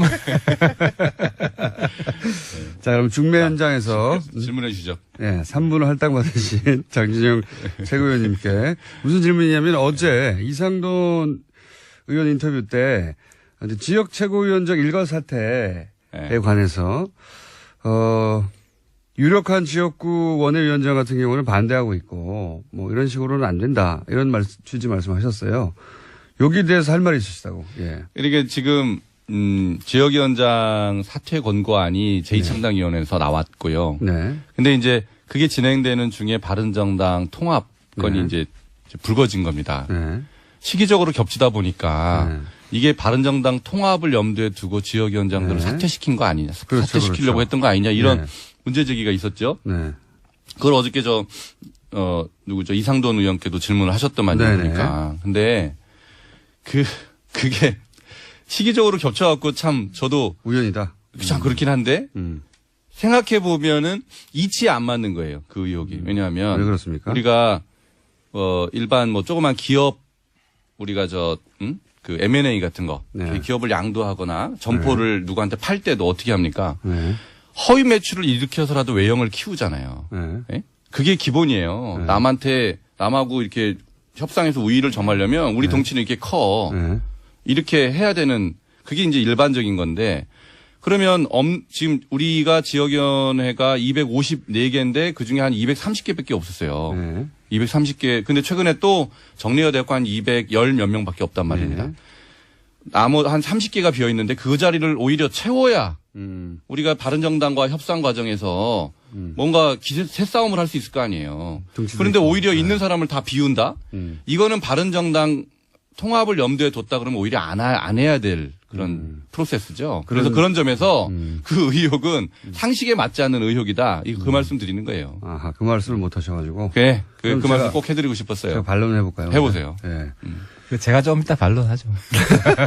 그걸 왜 그쪽에서 반론을 하세요? 이러니까 자꾸 이상한 얘기가 나오는 거예요. 아니, 통합을 하려고 그러는데 마침 지역의 사장들이 다 겹쳐요. 네. 그런 경우라고 봐야죠, 이 경우는. 그렇지 않아요. 그렇지 않죠. 근데 그러니까, 뭐 어느 경우는 그렇게 뭐 큰 흐름을 방해하진 않아요. 그러니까 방해하진 않는데. 그거는 네, 네. 우리 당이 새를 바른정당이 지금 죄송하지만 지역위원장은 없는 데가 훨씬 많습니다. 예? 훨씬 많아요. 반도 없어요. 반도 없어요. 예? 아니 그런 정당하고 뭐 반은 하면서 우리가 너네 비웁니까? 우리도 한 150개 돼요. 150개. 얼마 차이 안 150개 나네요. 됩니까? 예. 네. 반은 그래서- 넘네요. 그래서 네. 반은 넘네요. 그래서 그런 우리 지역이 없어갖고 저는 그래요. 근데 이제 그런 거하고는 이치가 맞죠. 자 그러면 저쪽 다 내주겠다는 거예요? 그건 말이 아니죠. 안 되는 거예요. 아니, 협상하기가 좀 유연해지죠, 협상하기가. 그렇게 되면 같이 있으면 공동위원장 체제로 만들어주는 게 그게 원칙입니다. 네. 그게 원칙인지는 모르겠어요. 그래서 예. 그래서 경선하면 돼요. 만약 합당 그렇죠. 되면. 근데 그렇게 뭐 되면 하면 되죠. 김치국 근데 왜 국물부터 우리가 먹는 거니까, 그런 어떻게 이야기는. 될지도 모르는데 다 먼저 미리 항복을 해버립니까? 그건 말이 안 되는 거예요. 무슨 얘기인지 이치에 맞지 않는다. 알겠고요. 그 말씀 해드리려고 제가 10분 예, 넘게 기다렸어요. 알겠습니다. 자, 이제 저는 들어가겠습니다. 자, 이제 해명은 들었고요. 예. 자, 그러면 위원님 들어가시죠. 예. 들어가시죠. 좀 이따 봬요. 또 연락드릴게요. 모시겠습니다. 예. 예. 최고위원 두 분이 지금 우연찮게 받으셔가지고 예. 얘기를 나눴습니다. 자, 국민의당에서 이제 통합 얘기가 나오다 보니까 찬성 반대파 어제는 반대 오늘은 조건부 찬성이라고 하는 장진영 최고위원 말씀 들었고요. 예. 국민의당만 난리가 난 게 아니잖아요. 바른정당은 진작에 난리가 났었지 않습니까? 우리는 다른 방향으로 난리가 났었죠. 예, 한번. 난리가 났었고 지금도 난리가 나 있는 중 아닙니까? 지금은 근데 이제 국민의당 조금 말씀을 드리면 예. 이야기가 시작됐으니까 이게 안철수 대표 좀 잘못했어요. 어떤 점을 잘못? 뭘 잘못했냐면 예. 합당하고 싶은 마음이 있으면 하태하태를 먼저 찾아와야지. 그럼 이렇게 구설수에 안 말리고. 아, 조선일보에 먼저 안 가고. 저한테 와서 예. 이 조언을 듣고 전략 방향 상의를 하고 이거 해야 되는데 안 대표 지금 이번에 정치하는 거 보니까 뭐 그런 거 있잖아요. 지금 궁합도 맞아. 예. 서로 하니까 시너지 효과가 있어요. 예. 서로 내심 그런 생각도 있어. 마음도 있어. 예, 있어. 있어. 그런데 서로 잘 몰라. 잘 몰라. 예. 근데 처음 만났는데 바로 모텔 가자고 하는 수준인 거예요, 지금. 아니, 그러니까 좀 데이트도 좀 하고. 원나잇도 있긴 있지 않습니까? 그러니까 그 정도로 지금 안 대표가 아주 매력적이지는 않잖아요, 지금. 과거에 처음 등장할 때 비해서. 아니, 그러니까 이게 그 정도로 홀딱 반할 정도는 아니다. 아니 예. 이게 개인적으로도 이 공부만 하는 사람들이 예. 연애를 잘 못해요. 뭐 저도 비슷한데 저는 조금 그래도 안 대표보다 공부를 좀 더 못했기 때문에 안 대표는 다 잘했잖아. 그래서 안 대표가 좀 상당히 이 저돌적이구나. 나 굉장히 놀랐어요. 마음이 좀 급하다고 표현할 수도 있습니다. 만약에 그렇죠. 그런 게 밖으로 드러난 거죠. 예. 그리고 그러면서 특히 내부에서 예. 이 좀 공경에 약간 의원들하고 좀 사이가 멀잖아요. 그러다 보니까 외부의 힘에 의지해서 내부를 좀 평정하려는 이런 심리가 그거는 이제 홍준표 대표랑 비슷해. 양쪽이. 예. 홍 대표도 지금 내부에서 우군이 없어요. 이번에 한국당도 참 놀라운 게 내가 만약에 한국당에 있었다면 예. 초선 재선 좀 모아가지고 예. 서초에 물러가라. 우리가 몰아내겠다. 이번에는 홍 잘한다. 이런 목소리가 반드시 나와야 될 타이밍이에요. 그런 걸 먼저 작업했었어야 되는데. 그렇죠. 근데 한국당도 아무도 안 나오죠. 예. 근데 저기도 국민의당도 유사한. 안 대표만 급해. 당 대표니까 이제 성과를 만들어내야 되니까 지도력의 검증도 받아야 되고 그러다 보니까 좀 마음이 급했다 양쪽 다 이렇게 보시는 겁니까? 대표가 마음이 급하고. 네. 근데 제가 여기서 한 말씀 드리면은 사실 저한테도 왔어요. 누가 왔습니까?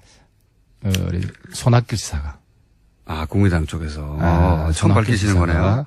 뭐라고? 손 지사가 지금 미국 가셨는데 네. 가시기 한 달 전에 한 달 전쯤에. 오셔가지고 뭐 이게 둘이 식사하고 나오는 걸 목격한 기자도 있어요. 그냥 뭔 이야기 했냐 뭐 이런 적이 있는데 네. 그때는 거짓말 하셨겠죠. 그때는 아니면 서로 좋은 이야기 했다 했지. 예.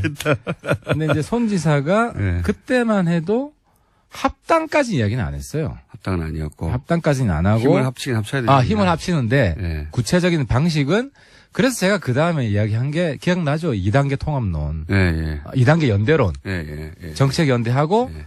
잘 되면 선거 연대까지 가겠다. 기다만 듣지는 않았습니다, 그때. 근데 이제 이게 네. 안 대표가 좀 그걸 착각하는 것 같은데. 그러니까 과거- 그게 혹시 이렇게 그 연결선상에서 혹시 그분이 이쪽 최고위원회 와서 넌저시 한번 떠본 건가? 지금 생각해보면 그럴 수도 있겠네요. 그죠? 아니 그냥 안 대표랑 상의해서 왔다 그랬어요. 아예? 아예 안 대표랑 상해서 왔다? 안 대표가 대표 당선된 직후 그날 저녁에 손 지사를 찾아와가지고 예. 저쪽 의견 좀 물어보고. 바른정당하고 뭐 같이 하고 싶은데 싶은데. 합당이랑 못 박진 않고. 아, 이거 최초로 공개하는 거네요. 당시에는 예. 제가 구체적인 걸 공개하는 거예요. 안 대표의 의중을 담아서 손학규 전 대표가 왔었군요. 그렇죠. 아. 그리고 그래서 정확하게 뭐라고 워딩을 했나요? 합당이라 안 하고 좀 약간 추상적인 뭐 전략적인 협력, 전략적 동반자 뭐 하여튼 그런 워딩이고. 근데 그 당시에 저도 이제 당내 정치를 해야 되기 때문에 손 지사를 만나는 게 나 개인적인 의미 이상이 있을 수 있다라고 그렇죠. 판단해서 밖에서 보기에는. 제가 이제 유하고 우리 무대 예. 같이 유승민과 무대하고 또 주호영 대표 이렇게 예. 사전 협의를 했어요. 만나자고 하는데. 만나자고 하는데 뭐 할 말이 있느냐 네. 대신 전할 말이 있느냐 그때 했던 이야기 중에 이제 무대는 예. 이제 무대는 조금 그 융통성이 있어요. 예. 한국당이든 국당이든 다 반대하진 않는다. 예. 근데 이제 무대는 바른정당 홀로 서긴 힘들다 이런 생각을 가지고 있어요. 우선 뭐 그건 예. 확고한 생각이었던 거고 예. 그때부터. 근데 이제 왜 국당하고는 왜 안 됩니까 하니까 예. 지난번에 대선 때 해보니까 너무 힘들더라 저기는. 어떤 단일화 의미에서- 협상. 네, 단일화 협상. 협상 해보니까 뭐 네. 이렇게 대화가 잘 안 되더라. 김무성 전 대표를 계속 무대라고 하시는 거고. 예. 네, 그리고 별명이죠. 예. 현실을 잘 모르는 것 같더라. 그쪽은 현실 잘 모르는 그러니까 것 이제 같아요. 그때- 안철수 대표에 대한 코멘트. 아, 그렇습니다. 안 대표가 지지율이 확 올랐잖아요. 예. 그러니까 무대는 그걸 안 거예요. 저거 금방 떨어진다. 네. 그러니까 안 대표가 그걸 알아야 되고 예. 능력 있는 정치인이면 그러면 바로 여기서 단일화를 하자고 했어야 된다. 타이밍상. 근데 꿇어라 이런 식으로 나갔다는 거예요. 그러니까 저 안 된다. 뭘 잘 모른다. 모른다. 정치를, 아직은. 같이 협력하기 힘들다. 그래서 앞으로도 힘들 것이다. 라고 전망했고. 무대는 전망했던 거고 예. 유는 좀 시기상조다. 예. 뭐 이제 이런 입장이었죠. 예. 시기상조다. 그래서 근데 이제 안 대표가 혼자 지금 진도를 많이 뺀 거예요. 그런데 이제 안 대표가 여론조사가 본인이 원하는 방향으로 결과가 나오니까 그것으로 이게 타이밍이 왔다 생각했을 수도 있겠네요. 근데 그 여론조사도 좀 뜬금없는 게 예. 그 전에 한 3주 전에 여론조사가 언론에 한번 나왔어요. 예. 근데 그 말씀도 한번 드린 것 같은데 그 좀 기다려 들으세요. 내일신문에 예. 각 당, 그러니까 2당, 3당, 한국당, 바른정당, 바른정당, 국민의당, 그리고 이게 똑같은 여론조사는 아니었지 않습니까? 아니 서로 다른 곳에서 하는 취지는 그러한데 결과는 좀 다른. 결과도 똑같이 나왔어요. 거의 똑같아요? 네. 시너지 효과가 국민의당, 바른정당이 제일 높아요. 네. 합당하니까 거의 20%. 예. 근데 거기 좀 다른 거는 한국당, 바른정당 하니까 떨어지는 거로 나왔어요. 예. 그때만 해도. 근데 요번에는 한국당, 바른정당 좀 올라가는 거로 나왔단 말이에요. 네. 이제 그런 차이가 있고 3당 합당하면 확 떨어지고 예. 제일 많이 떨어지고. 그래서 이제 그걸 보면서 저도 다르구나. 한국당 가는 건 싫어하고 국민의당하고 합치는 거는 좋아하는 사람들이 훨씬 많구나. 그 얘기는 하셨죠. 저도 기억납니다. 그죠. 예. 예. 근데 이게 거의 똑같은 결과가 이번에 나온 거예요. 그런데 그렇게 지금 말씀대로 손학규 전 대표가 그런 의중을 담고 왔으면 안철수 대표가 대표 되기 이전부터 그런 생각을 했고 대표가 된 이후에는 그런 작업이 어떻게 가능할지를 모색해 왔겠군요. 예리하시네요. 그렇죠. 그날 예리까지야. 당선된 예. 직후에 바로 그런 얘기를 했기 때문에 예. 대표되기 전부터 그런 생각. 바른정당과 연대 합당까지는 생각 안 한 것 같아요. 그래서 합당 단어가 안 나왔지.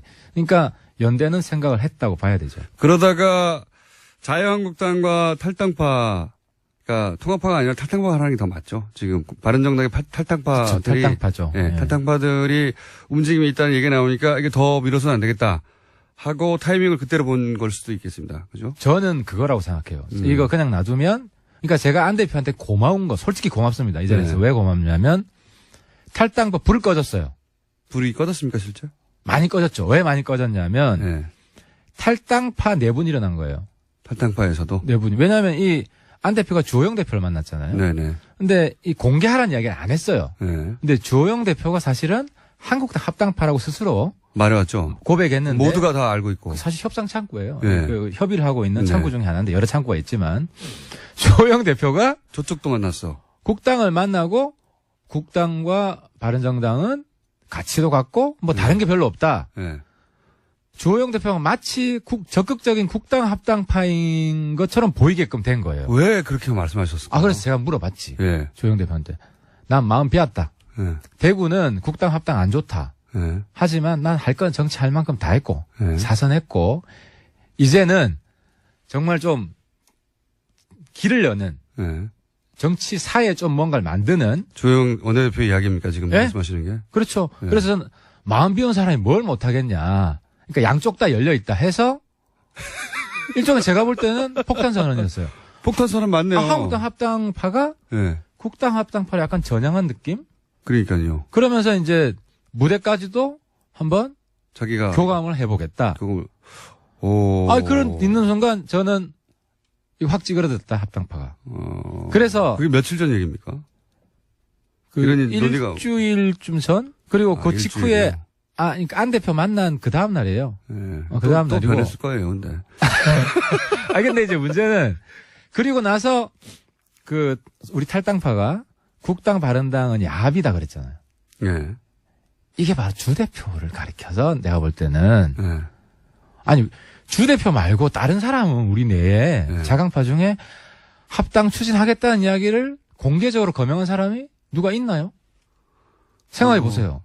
논의해 가는 수준이었죠. 예. 아니 합당 우리가 추진해보겠다 이런 이야기를 아무도 안 했어요. 저는 공개적인 공식적인 멘트는 제가 했던 거는 전대전까지는 예. 합당 논의하지 말자. 예. 이게 일관되게 저는 이야기를 해왔어요. 지금 그럼 예를 들어서 황영철 의원이라든가 김용태 의원이라든가 소위 이제 통합의 논의를 해야 되고 통합을 해야 된다고 하는 그분들이 있잖아요. 있죠. 예. 그분들의 스탠스는 어떻게 변했습니까? 혹시 변했습니까? 그분들은 예. 스탠스는 안 변했죠. 안 근데 변했네. 아니 동력이 좀 떨어졌다? 동력이 확 떨어진 거죠. 왜냐하면 떨어지길 맥시멈. 원하시는 거 아니에요, 그냥? 아니 맥시멈 7명에서 9명까지 봤는데 예. 이게 5명 이하로 줄어들었다. 줄어들었으면 좋겠다, 아니 줄어든 것처럼 보이는 거죠. 어쨌든 지금은요? 왜냐하면 주호영 대표가 예. 적극적인 합당 이 문제에 대해서 한국당 합당에서 입장이 변했고 예. 실제로 최고위원회에서 예. 안건 상정하러 가지고 왔어요. 탈당파에서 예. 통추 공식화하자. 예. 안건 상정을 주호영 대표가 막았어요. 그래요? 예? 일주일 전 얘기입니까?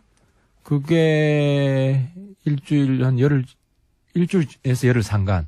근데 또 그 사이에 또 확 될 줄 알았는데 국민의당 내부에서 또 반대파들이 나갔지 않습니까? 통합 안 된다고.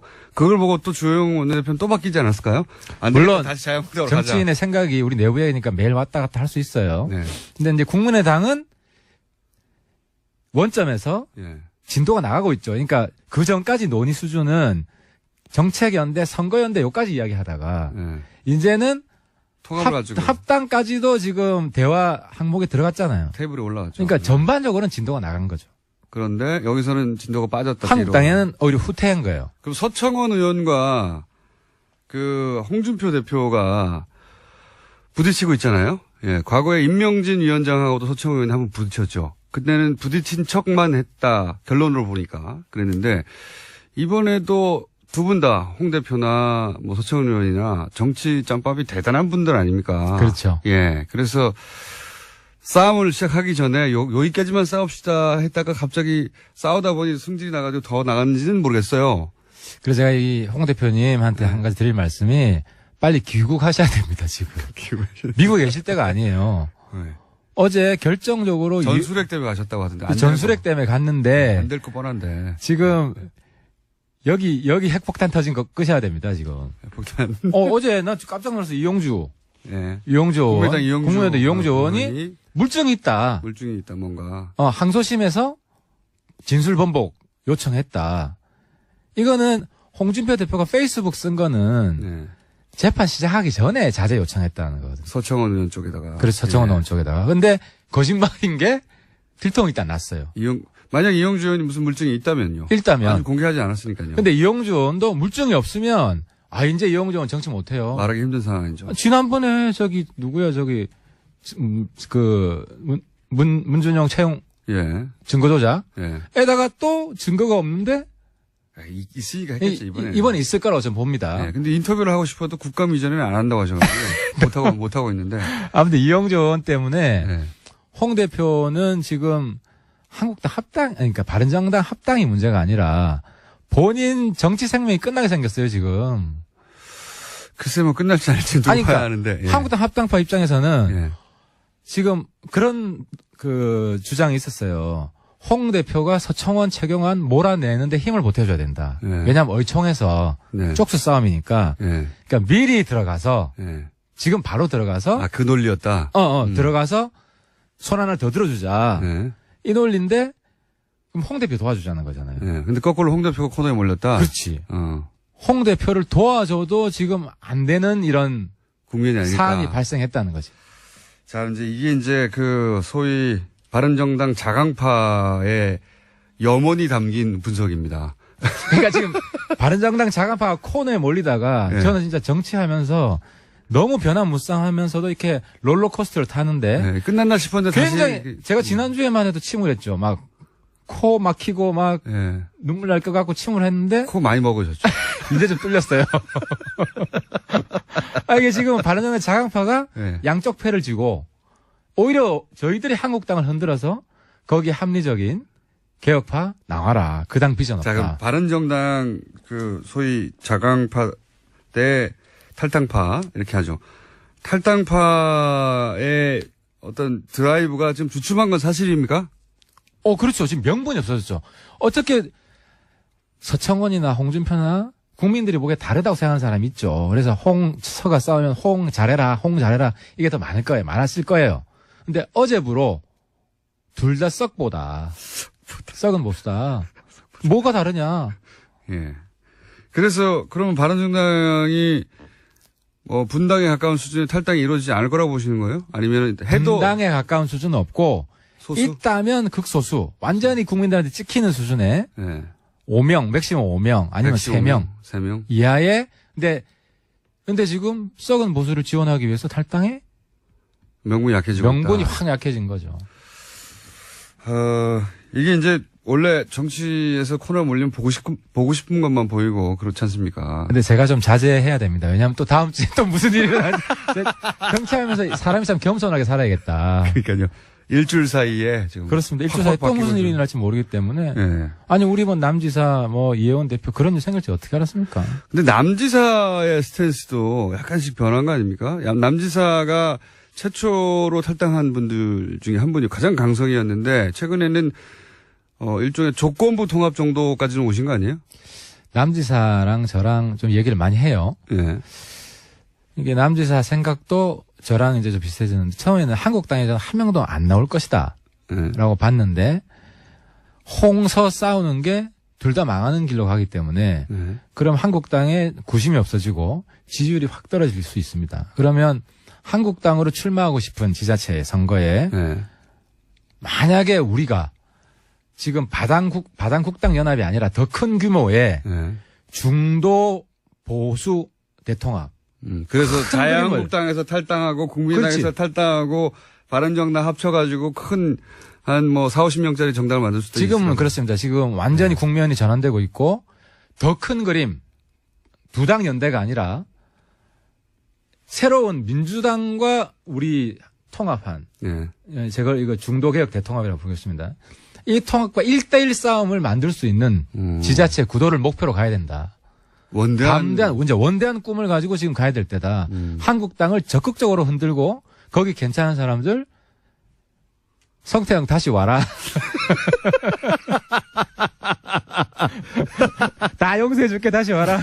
그리고 국민의당에서도 지금 예를 들어서 안철수 대표를 중심으로 해서 그런 중도 통합 어떤 정당의 필요성을 생각하시는 분들은 다 합치자. 그렇죠. 그게 제3지대 아닙니까? 과거. 근데 햇볕 정책 이런 거 가지고 치고받고 싸우는데, 저는 지엽적이라고 봐요. 왜냐하면, 남북관계 좋으면 박지원이 김정은 만나러 갈 수 있고, 남북관계 안 좋으면 하태경이 김정은 제거하자 할 수 있는 거지. 그걸 그게 햇볕 종교도 아니고. 방금 욕하시려고 그랬어요, 씨라고. 그러니까, 죄송합니다. 갑자기. 오늘 너무 오버합니다. 죄송합니다. 시청자 여러분. 사과드립니다.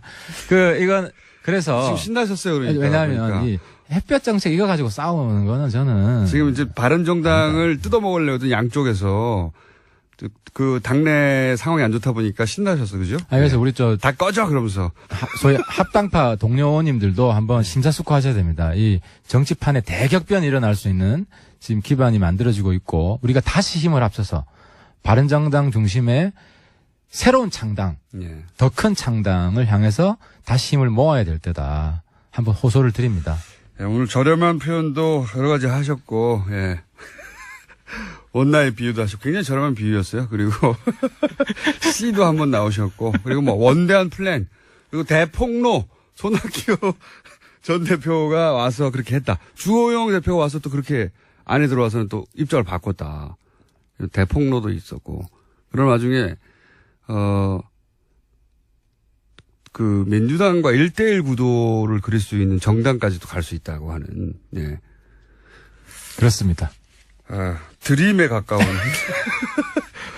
드림. 전당대회 때 제가 이제 이런 꿈을 네. 국민들한테 제시하고 바른정당 밀어달라고 한 이야기가 오늘 다 나온 것 같네요. 예. 잘 들었고요. 예. 요 얘기에 공감하는 의원들은 아직은 많지는 않죠. 제가 사실 오늘 여기에서 우리 꿈을 예. 새로운 꿈을 오늘 이 자리에 처음 이야기한 거죠. 알겠습니다. 예. 원대한 꿈을 들으셨습니다. 안 되라는 법은 없죠.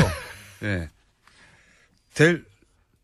혹시 유승민 대표 혹은 김무성 대표 기타 등등 그런 분들의 이야기를 듣고 내가 그런 말 한 적 없어 이렇게 하실 내용은 없죠. 예, 뭐 김무성 대표 뭐 평소에 하던 이야기고. 주호영 원내대표가 혹시 내가 언제 그런 얘기했어 이렇게 하실. 아니 주호영 원내대표는 실제로 네. 공개적으로 국당과 바른정당이 차이가 없다. 네. 가치나. 그러니까 자유한국당 쪽으로 쏠렸다가 이제 자유한국당과 국민의당 가운데 정도에 위치하셨다는 거 아니에요? 일주일 전까지만 하더라도. 그렇죠. 예. 그 이유는 또 어떻게 되는지 모르겠지만. 그렇습니다. 자, 그럼 오늘 하태경 최고위원회의에서 거론됐던 많은 분들에게 저희가 연결을 해서 사실관계를 확인하고 아니라고 주장하면 또 모시도록 하겠습니다. 네, 오늘 폭로가 많았네요. 네. 자, 하태경 최고위원회 드림대로 될 날이 있기를 제가 기원하고요. 예. 쉽지는 않을 거라고 봅니다. 마지막에 고춧가루 뿌리시네. 지금까지 바른정당 하태경 최고위원이었습니다. 감사합니다. 예, 감사합니다. 풀란이 사회경제연구소, 네. 나날이 회원이 늘어나고 있습니까? 네. 네, 늘어나고 있습니다. 숫자가 10명일 때도 있었고, 매주. 지금 좀 줄어들었나요? 늘어났나요? 네, 지난달에 8명 늘어났습니다. 그러니까 일주일에 2명씩. 확 줄었네요. 준 거 아니에요. 제 말은 일주일에 10명씩 늘어난 때도 있었지 않습니까? 네, 맨 처음에. 맨 처음에. 그래도, 꾸준히 계속 늘어나고 있긴 한 사회경제연구소의 정태인 소장님. 오늘은 어떤 아이템입니까? 오늘 가계부채 얘기죠. 네. 가계부채. 아마 오늘 대책이 이제 발표가 될 텐데. 정부 대책이 발표된다고 하죠. 예, 예. 네. 일단 왜 대책을 발표하느냐. 대책을 발표할 정도로 심각하냐. 이것도 잠깐 얘기해 주시면. 굉장히 심각하죠. 여러 번 얘기하긴 하셨는데. 예. 지금 뭐 대체로 한 1,400조 정도 되고요. 그러니까 우리나라 GDP의 한 90% 됩니다. 네. 그러니까 OECD 평균, 그러니까 OECD 국가들도 가계부채 많아요. 근데 한 그건 70% 정도니까 20% 정도가 더 많은 상태고. 나라가 빚이 없는 것은 없죠, 사실은. 나라 빚이 아니라 가계 빚인데 이 가계 빚이 부동산하고 연결돼 있거든요. 아, 가계 빚 참. 예, 사람이 빚을 지는 게 두 가지인데 제가 비서관 일 때 그걸 봤는데 하나는 부동산이 제일 크고요. 그렇죠. 집 마련을 무리해서 했던 경우들. 예. 그 박근혜 정부 때 최경환 부총리가 빚내서 집 사라고 하는 식의 정책을 그렇죠. 폈으니까요. 예, 그때 우리나라 가계 부채 증가 속도가 굉장히 빨라졌습니다. 그리고 또 하나는 이제 신용카드 빚인데 예. 신용카드 빚은 제가 10년 전에 본 거는 남자는 술, 여자는 화장품, 옷이었습니다. 10년 전에는. 그러니까 제가 비서관일 때 네. 왜 이렇게 그때 신용카드 위기가 바로 닥쳤거든요. 그렇죠, 제가. 그렇죠. 맞습니다. 그때는 남자는 술, 여자는 옷이었습니다. 네. 예. 근데 그런데 지금은 예. 그러니까 그거는 이제 신용카드 빚은 그렇게 크지가 않아요. 네. 가령 저를 보더라도 신용카드 빚에 비해서 부동산 관련 빚이 10배쯤. 아, 그건 액수를 비교할 수가 없죠. 예. 네, 예, 비교가 안 되는 거예요. 우리나라 빚은 대부분 부동산이라고 보여지고 왜 이게 어렵냐면 그러니까 빚을 잡으려고 부동산을 떨어뜨리면 이 금융위기로 바뀔 수가 있어요. 왜냐면 그렇죠. 그러니까 빚내서 집 샀으면 갚으려면 팔아야 되잖아요. 근데 네. 모든 사람이 동시에 팔면 폭락할 거예요, 부동산 가격이. 네. 그러면 DTI나 갚을 수가 없죠. LTV 때문에 네. 바로 모든 사람들이 빚을 못 갚는 상태에 들어가게 됩니다. 네. 그러면 이제 금융위기로 들어가니까 모든 정부는 부동산을 잡아서 가계부채를 잡는 게 굉장히 어렵고 또 하나는 모든 정부는 성장률을 올리기 위해서 부동산 경기를 올리고 싶어 해요. 네. 그래 왔죠. 지금까지. 보수정권은 항상. 예. 그 두 가지 때문에 이 가계부채가 한꺼번에 없어지지도 못하고 제대로 없어지지도 못하고 설령 지금 이제 문재인 정부가 결의를 보여주고 있는데 어느 정도 잡았다고 하더라도 만약에 다음 정부가 또 부동산 갖고 경기를 올리겠다 마음 먹으면 갑자기 확 늘어날 수 있거든요. 네. 그래서 이제 가계부채 문제가 굉장히 어려운 상태가 된 거죠. 자, 그러면 현재, 우리나라가 다른 나라 비교해서는 얼마나 심각한가. 이것도 잠깐 얘기해 보자면요. 90% 정도 되고 70%, 다른 나라는 70%니까. 70%, 우리 90%다. 예. 네, 또, 다른 게 뭐가 있습니까? 뭐, 최근에. 그러니까 제일 큰 문제는 뭐냐면 가계빚 증가 속도가 10%가 넘어요. 그 의미가 뭐죠? 우리 소득 증가 속도는 예. 그러니까 GDP로는 3% 이내고 아, 가처분 소득으로 보면 한 4.5% 정도 되거든요. 소득보다 2배 이상 빚이 빨리 늘고 있다. 예, 한 예. 3배 가까이. 3배 가까이. 빨리 늙고 있으니까 이건 언젠간 터진다는 얘기거든요. 그렇죠. 예. 그리고 또 하나의 문제는 뭐냐면 박근혜 정부 때 이제 빚내서 집 사라고 할 때 많이 산 사람들이 40대 초반이에요. 30대 후반, 40대 초반. 야, 이제 지금 집 못 사면 영원히 못 산다. 그리고 이자율도 떨어뜨려주고 막 빌려줬잖아요. 그렇죠. 그러니까 이분들이 집을 샀는데 네. 집값이 떨어지기 시작하면 그다음에 바로 지금도 이제 원리금 상환이 어려운데 네. 집값이 떨어지면 그다음부터는 이제 파산의 위기에 들어가기 때문에 굉장히 위험한 상태일 수 있죠. 그래서 어떤 정책을 내놓겠다는 겁니까? 그러니까 40대 초반에서 중반, 지금은 그러면 40대 후반에서 50대 초반이라는 얘기인데요. 그러니까 40대 초반이 많아졌고요. 지난 몇 년 동안은. 그러니까 제일 중요한 거는 부동산 가격이 서서히 떨어지는 게 제일 좋습니다. 서서히 떨어져야 된다. 예, 근데 일반 시민들이 집값이 오르는 걸 굉장히 좋아해요. 자기가 집을 가지고 있으면은, 예. 혹은 집이 없는데도 없다 하더라도 지금이 뭔가 들어갈 찬스라고 보는 거죠. 예, 그러니까 제가 2008년, 그러니까 2008년에 총선 때가 제일 심했고, 집값이 떨어지면, 물론 이제 손해를 본 느낌이 들지만, 그러니까 한 가구, 집 하나 있는 사람 아무 문제 없는 거잖아요. 그렇죠. 그거 살 건데요, 뭐. 예, 팔으면 딴 집 떨어졌으니까 아무 문제가 없는데. 그렇죠. 예. 근데 손해봤다는 생각이 굉장히 크기 때문에. 느낌이죠, 느낌. 예, 특히 예. 서울 수도권 부분에서는 집값 떨어지면 무슨 큰일이 벌어질 것 같은데 사실 집값이 떨어지지 않으면 우리나라의 미래가 없습니다. 아이들 입장에서는 영원히 집 못 사는 거 아니에요? 뭐 꼭 집이 있어야 되는 건 아니겠지만 그게 우리나라 자산의 어떤 80, 90%인데 그 문제가 이제 있는 거죠. 정부는 그래서 어떤, 심각한 건 알겠어요. 어떤 대책을 내놓는다는 겁니까? 그러니까 또 하나는 이제 대출을 주겠다는 거거든요. 예. DSI라는 건 DTI를 갖다 DSR로 바꿔서 예. 그러니까 DTI는 원래는 이제 부동산만 봤는데 이제는 모든 신용을 다 보겠다. 그러니까 제가 아까 부동산 관련 대출도 있지만 신용카드도 있으면 신용카드 대출까지 다 봐서 한꺼번에 보면 훨씬 더 이제 돈 빌리기 힘들겠죠. 그러니까 그 사람의 부동산뿐만 아니라 경제 상황 전반을 보고 네. 액수를 결정해서 대출 예. 심사를 하겠다. 그러면 예, 이제 예. 빌리기가 더 어려워지고. 예, 돈 빌려주지 않겠다는 얘기입니다. 예, 가계부채가 부동산 관련 대출도 크게 늘었으니까 그걸 좀 막겠다는 거네요. 일단 기본적으로. 그렇죠. 예. 그리고 또 하나 지금 저는 오늘 나올 거라고 보는데 사실은 이 부동산 그러니까 가계 부채를 보면은 부자들이 많아요. 네. 이건 농촌에 가보면 알아요. 할아버지 할머니들은 빚도 없고 소득도 없고 아무것도 없어요. 네. 그러니까 가난한 사람들이 굉장히 위험한 상태. 뭐냐면 원리금 상환을 못하지만 그 사람들 비중이 굉장히 적거든요. 네. 1인당 한 7, 800만 원? 네. 그 정도 수준이라면. 예, 그러니까 우리나라에서 금융 통계가 10분위 단위로 안 나오는데 5분위 단위를 보면은 이분들은 탕감해도 돼요. 네. 왜냐하면 전체로 보면 얼마 안 되거든요. 근데 이분들이야말로 단돈 500만 원을 못 갚아가지고 그다음에 이금융권 가고 그다음에 그래서 빚이 막 사채로 가고 1억이 되게 막 그러죠. 예, 갑자기. 피에타로 가는 거거든요. 네. 은행들이 돈을 이 사람들이 못 갚을 거라고 생각하면 그냥 탕감해주면 되는데 그걸 팔아요. 채권을 팔죠. 예, 예. 뭐 10%든 이렇게 갖고 팔면 이 사람들은 이제 그걸 갖고 받아내는 거거든요. 예, 예. 그게 이제 목숨을 위험하게 만드는 거기 때문에 그러니까 아마 어디까지 탕감해 줄지 모르지만 하위의 빚은 아마 탕감해 줘야 될 겁니다. 그런 대책이 또 나올 것이고. 예, 그리고 상위는 지금 사실 이 사람들은 가령 이제 집을 두 채 사느라고 돈을 빌렸다 그러면 문제는 없죠. 집을 네. 팔면 되니까. 네. 근데 이걸 한꺼번에 팔면 문제가 되니까 이걸 어떻게 서서히 팔게 하느냐 네.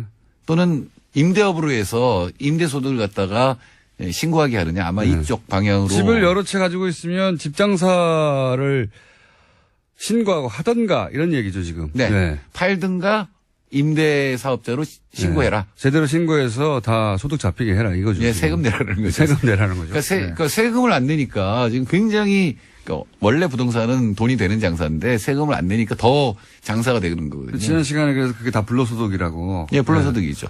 뭐 그래서 3살짜리가 막 돈 예, 얼마나 벌고. 한 살짜리도 저기 예. 부동산 임대업자가 돼 네, 있죠. 우리나라는 그런 게 너무 많다. 예, 그리고 아이들이 자기 장래 소망을 얘기하라고 그랬는데 부동산 임대업자라고 한다면 그 나라 망하는 거죠. 그건 옛날에 조선시대에 지주 그렇죠. 아들이었으면 내가 얼마나 좋을까, 양반 아들이었으면 얼마나 좋을까라고 생각하는 건 똑같은 거거든요. 그런 거죠. 맞습니다. 신문제 사회에서나 가능했던 얘기인데 요즘 그런 얘기 한다면서요. 예. 아니, 그 신문제 사회예요. 그러니까 피케티라고 장래희망이 뭐야? 건물주. 뭐 이런 거. 피케티, 조물주 위에 건물주. 예. 피케티라고 하는 그 경제학자가 선풍을 일으켰을 때 그 피케티의 결론이 뭐냐면 세습 자본주의라는 얘기거든요. 예. 원래 자본주의라고 하는 건 근대사회라는 거는 내가 어떻게 태어났냐에 관계없이 내 운명이 결정되지 않는다는 거거든요. 예. 봉건 시대는 그랬죠. 양반으로 태어나면 양반이고. 근데 지금 그렇거든요. 아이들이 느끼기에는 새로운 세습제다. 예. 경제적 세습이죠. 예, 자본주의인데 세습제가 됐다는 거죠. 예. 그리고 우리나라의 피케티 지수가 예. 세계 최고예요. 그런 말씀. 예, 소득비 대비 자산 가격이 세계 최고거든요. 그러니까 이 부분을 빨리 시정하지 못하면 우리나라의 미래가 없다고 봐야 되는 거고요. 그리고 그거랑 연결되어 있는 게 가계부채입니다. 가계부채. 그 가계부채 종합대책이 오늘 나온다고 해서 저희가 미리 짚어본 것이고 이 중에서 이제 다음 시간에 그러면 이 대책은 효과가 있을 것이고 이 대책은 여전히 보완해야 되고 뭐 이런 얘기를 합니까? 그러니까 문재인 정부를 우리가 박수를 쳐주려면 첫째 가난한 10분위 맨 밑에 10분위는 탕감해 준다 그러면 우리 박수 치면 되고 네. 위에 10분위는 지금 갖고 있는 자산을 제대로 신고를 해서 세금 내게 내라. 하는. 예, 세금을 내라. 예, 그렇게 하면 한꺼번에 팔지는 않을 거고 조금씩 팔게 해서 부동산 가격이 서서히 떨어져서 한 10년 동안 반으로 떨어진다고 한다면 그럼 아이들 희망이 생기죠. 알겠습니다. PKT 지수라고요? 피케티. PKT하고 PKT는 뭐가 다릅니까? 피케티는 사람 이름이고 PKT는 뭔지 모르겠는데요. PKT라는 대문자로 그 이름을 만든 게 아니라 그냥 사람 이름을 딴 거군요. 예, 사람 네. 피케티라고요. PKT. 예, PIKETTY. TTY, PKT. 어느 나라 사람인가요? 프랑스 사람이요. PKT. 예. PKT 지수의 뜻을 다시 한번 정리해 주시면? 그러니까 우리나라의 국민소득분의 네. 우리나라 자산의 총 가치죠. 그래서 그러니까 이게 크면 클수록 사람들이 돈 벌어가지고 자기 노동에서 돈 벌어서 집을 사거나 자산을 사는 게 굉장히 어렵다는 건데 우리나라 8.2거든요. 근데 이게 레미제라블 시대보다 높아요. 그래요? 예. 그때 7.5였어요. 세계적으로 가장 불평등한 때가 레미제라블 시대인데 네. 7.5였는데 우리나라 8.2예요, 지금. 이게 전 세계 최고다. 예, 전 세계 최고입니다. 이거는 단순히 부동산하고 연결해서만 말할 게 아니라 불평등하다 그 사회가. 예, 특히 경제가. 자산이 집중돼서 불평등해졌다라고 하는 얘기죠. 자산을 가진 사람들의 수익률이 한 5% 6%대거든요. 네. 그건 인류 역사상 그랬습니다. 네. 근데 아무리 노동을 해서 돈을 벌어도 그 상승 속도가 3% 2%잖아요. 네. 그럼 점점 벌어지게 되겠죠. 그러니까요. 예, 그게 피케티의 공식이 최고입니다. 그래서 더 불평등해지면 붕괴한다는 거죠, 세상이. 우리나라는 이미 가장 그 경제적 불평등 지수가 PKT 지수 기준으로 보자면 높은 데다가 그 속도도 빠르고 그 정도가 레미제라블 네, 시대보다 더 발음이 심하다는 안 나올 거죠. 더 심. 레미 시대보다도 더 심하다. 오늘 영어가 안 되시는 날인데 다 2등이 누구죠? 2위가? 아마도 일본일 것 같아요. 일본은 워낙 높았었거든요. 이게 일본- 많이 떨어져서 지금 한 6.8 정도 돼 있어요. 일본의 부동산 가격에 대해서 얘기했던 데가 그렇게 오래되지 20년 않아요. 전이죠. 예. 일본은 이렇다면서 막 그랬는데 이제 우리가 일본보다 훨씬 더 심한. 우리나라가 일본을 따라가잖아요. 한 10년 내지 15년 시차를 두고 따라가니까. 책도 번역을 하셨네요. 자본주의를 다시 생각한다. 네네네. 영어도 좀 하시나 봅니다. 예, 제가 이번 여름에 책을 2권 번역했습니다. 하나는 자본주의를 다시 생각한다 하고 또 하나는 거대한 전환에서 거대한 금융화로라고 하는 폴라니 따님이 쓴 거하고 이거는 뭐냐면 스티글리츠나 마츠카토 같은 사람들이 이제 지금 필요한 정책을 만든 건데 주로 내용이 혁신입니다. 다 영어로 번역하신 거죠? 그렇죠. 네. 영어도 잘하시는 정태인 사장님 오늘 여기까지 하겠습니다. 감사합니다. 네, 감사합니다. 안녕. 안녕하세요, 김어준입니다. 지난 주말 엔스플 뉴스에 따르면 네이버는 대한프로축구연맹에 대한 비판 기사를 재배치해달라는 프로축구연맹 홍보팀장의 청탁을 받고 실제 기사 노출이 최소화되도록 조치했다고 합니다. 얼마 전 공개됐던 삼성 장충기 사장의 문자에서도 네이버 다음 뉴스팀에 미리 협조 요청했고 문제 기사도 모두 내려갔고 노출이 더 이상 안 되고 있다는 내용이 등장을 했었죠. 어제 국정원 개혁위의 발표에 따르면 국정원은 소위 논두렁 시계 공작을 위해 국정원 직원 4명을 SBS 사장에게 보내 적극 보도를 요청했다고 합니다. 장충기 문자를 통해서도 특정 기사가 청탁에 의해 재배치될 수 있다는 게 드러났었고 프로축구연맹의 홍보팀장 정도의 청탁에도 기사 재배치가 실제 이뤄졌던 포털을 지상파 사장에게까지 요원 4명을 보내 원하는 보도를 얼마든지 만들어냈던 국정원이 아무런 개입, 간섭, 압력, 회유, 요청 없이 그냥 둔다면 그거야말로 이상한 일 아닐까. 김어준의 의구심이었습니다. 김은지입니다. 다스 누구 겁니까? 네, 어제 드디어 그 질문이 국회 국정감사에서 나왔습니다. 그래요? 네. 자, 누가 한 얘기죠? 네, 더불어민주당의 이춘석 의원인데요. 어제가 서울중앙지검 등에 대한 국정감사였습니다. 그래서 윤석열 지검장한테 물었습니다. 그래, 이건 직접 저희 제작진이 아마도 준비했을 겁니다. 예, 자신만만한 표정을 보니까 준비했네요. 예. 들어봅시다. 요즘 한간에 화제가 되고 있는 질문인데, 저 아는 사람도 자꾸 한번 물어봐 달라고 그래요. 요 국정감사 간다 보니까. 본 의원도 궁금해서 하나 물어봅시다. 도대체 다 뜨면 누구 거예요? 예? 이춘수 의원님, 누구 거예요가 아니고, 누구 겁니다. 예. 이미 통일이 된 지 오랜데, 예. 의원님, 다음에는 누구 겁니까? 라고 물어봐 주시고요. 제 생각에는 조만간 다스는 누구 겁니까? 노래도 나오지 않겠는가. 저희 제작진이 이제 다스는 누구 겁니까? 와 관련해서, 시그널을 만들고 있어요. 예, 조만간 나올 텐데. 혹시 이제, 작곡에 재능이 있으신 분들은 예전에 이제 최순실송 나왔지 않습니까? 예. 네, 그렇죠. 굉장히 유명했습니다. 노래를 만들어주시면 저희가 처음 틀어드리도록 하겠습니다. 자, 그리고 오프닝에서도 얘기했지만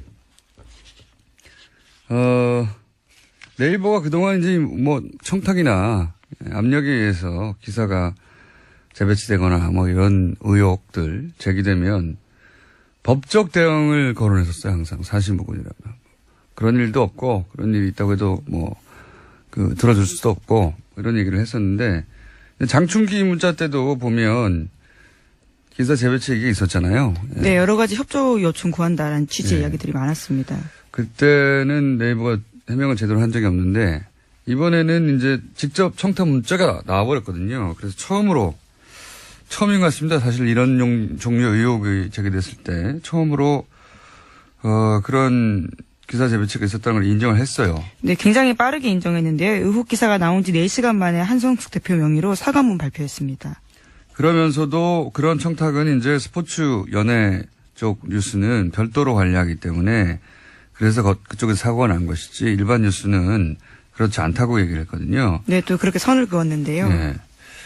저는 근데 이게 스포츠 분야가 이 정도인데 스포츠 분야하고 거꾸로 이제 의혹이 들 수밖에 없는 게 스포츠 분야가 이 정도인데 그거하고 비교할 수 없는 권력이 움직이는 정치 분야에서 압력이 전무했겠는가 하는 의혹. 그리고 권력기관으로부터 그런 압력이 있긴 있었는데 그러면 다 거절했다는 얘기인가. 그리고 공공기관 언론 플레이를 지시한 거죠. 네, 어제 고대영 사장에게도 돈을 줬다라는 사실이 드러났는데요. 당시에 고대영 사장이 KBS 보도국장이었습니다. 보도 협조와 관련해서 당시 KBS를 출입하고 있던 정보관이 돈 200만 원을 집행한 바가 있다라는 진술과요. 뿐만 아니라 돈과 관련된 예산 신청서, 자금 결산서도 나왔다라고 합니다. 뭐 200만 원 때문에 그렇게 했겠어요. 네. 그랬다기보다는 이제 그냥 감사의 표시인 거죠. 떡값처럼. 네. 200만 원을 받고 그렇게 보도를 하지 않았다라고 보여지진 않지만 일단 돈은 줬다는 겁니다. 중요한 건 돈은 줬고 돈을 되돌려 받았다는 말은 없으니까요. 예, 또 물론 KBS가 어제 공식 입장을 냈어요. 당시 고대영 보도국장이 국정원 관계자로부터 기사 누락을 대가로 돈을 받았다는 주장은 사실이 아니다라고 주장하고 있습니다. 주장은 할 수 있어요. 주장을 할 수 있는 저기 다 문서가 나오면 어떡합니까? 예, 하지만 국정원개혁위원회가 공식 조사한 바를 발표한 겁니다. 예산 신청, 자금 결산. 심지어 당사자의 진술까지 당사자 있습니다. 줬다는 진술까지. 네. 예. 주장이 아니란 말이죠, 이건. 자, 여기까지 그 다음 뉴스는요? 예, 또 어제 여러 가지 발표가 있었는데요. 국정원개혁위원회는 또 이명박 정부 시절의 국정원이 청와대의 요청에 따라서 보수단체를 조직적으로 지원했다고 밝혔습니다. 삼성과 현대차 등 17개 기업이 동원돼서요. 보수단체들을 5가지 급으로 나눠서 돈을 줬다라는 건데요. 그 지원 규모가 후에는 36억 원까지 늘었습니다. 보수 정권은 기본적으로 대기업과의 유착이 상시적이었던 게 사실 여기서도 드러나는 것이고 자기 사설 금고처럼 쓴 거죠. 근데 이제 사설 금고처럼 써서 뭘 했느냐 댓글 공작을 하거나 아니면 그 소위 보수단체 시위 뒷돈을 대주거나. 근데 여기서 재밌는 것은 변희재 씨는 여기서도 1등급이 아니네요. 네, 미디어워치도 등급이 매겨져 있는데요. 관련해서는 두 번째 등급에 이름이 쓰여 있습니다. 본인은 아마 1등급이라고 착각했을 텐데. 자, X도 생각보다 적고 하여튼 뭔가 좀 짠합니다. 다음 뉴스는요? 네, 최동욱 검찰총장 혼외자 관련된 소식도요. 국정원 개혁발전위원회가 어제 발표했습니다. 국정원 개혁의 조사 결과에 따르면요. 관련된 내용들은 이미 국정원이 정보를 수집했고 국정원 2차장에게까지 보고됐다라고 합니다. 이건 제가 보기에는 검찰 고위 간부 예를 들어서 검찰총장의 물망에 오를 수준 정도 그 이전부터지만 고위 간부쯤 되면은 개인 정보, 개인 신상 정보는 기본적으로 수집하고 있고 각종 루머까지도 다 수집하고 있다가 디테일을 어떻게 보강한 것이지 이건 그때 일이 있자 총장 정보를 원래는 화장실에서 들었다고 그랬잖아요. 네, 그렇죠. 네. 식당 화장실에서 우연히 들었다라는 것이요. 국정원의 공식 입장이었습니다. 그 개인 당사자가요. 이건 전문용어로 개뻑이라고 하죠. 말도 안 되는 소리인데 그걸 국정원이 공식 입장으로 내놨었죠. 네, 심지어 검찰 조사 결과는 계속 그렇게 나왔었습니다. 네. 당시만 하더라도요. 그런 말도 안 되는 해명이 받아들여졌던 거죠. 받아들이지는 않았지만 어떻게 합니까? 그렇다는데 들여다볼 수도 없고.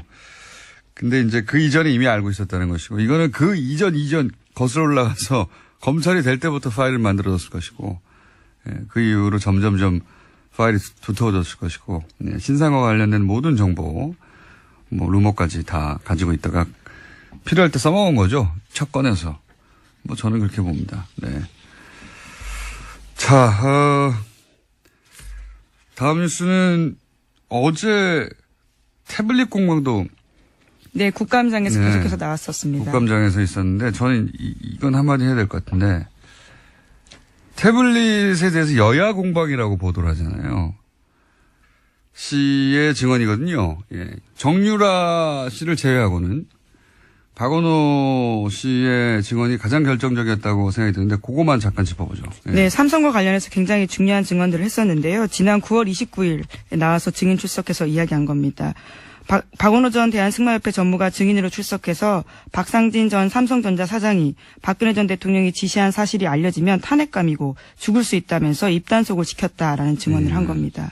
이게 이제 요렇게만 보도가 됐는데 그때 법정에서 증인신문할 때 오갔던 대사 전체가 나와요. 예, 좀 흥미롭습니다. 그거 한번 보시면 이런 대화가 오갔고 이 전후 사정이 이러했구나 알 수 있는데 그걸 다 읽어들 수는 없고 이 검찰이 이런 이제 결정적 대목은 이런 겁니다. 검찰이 최순실이 이재용이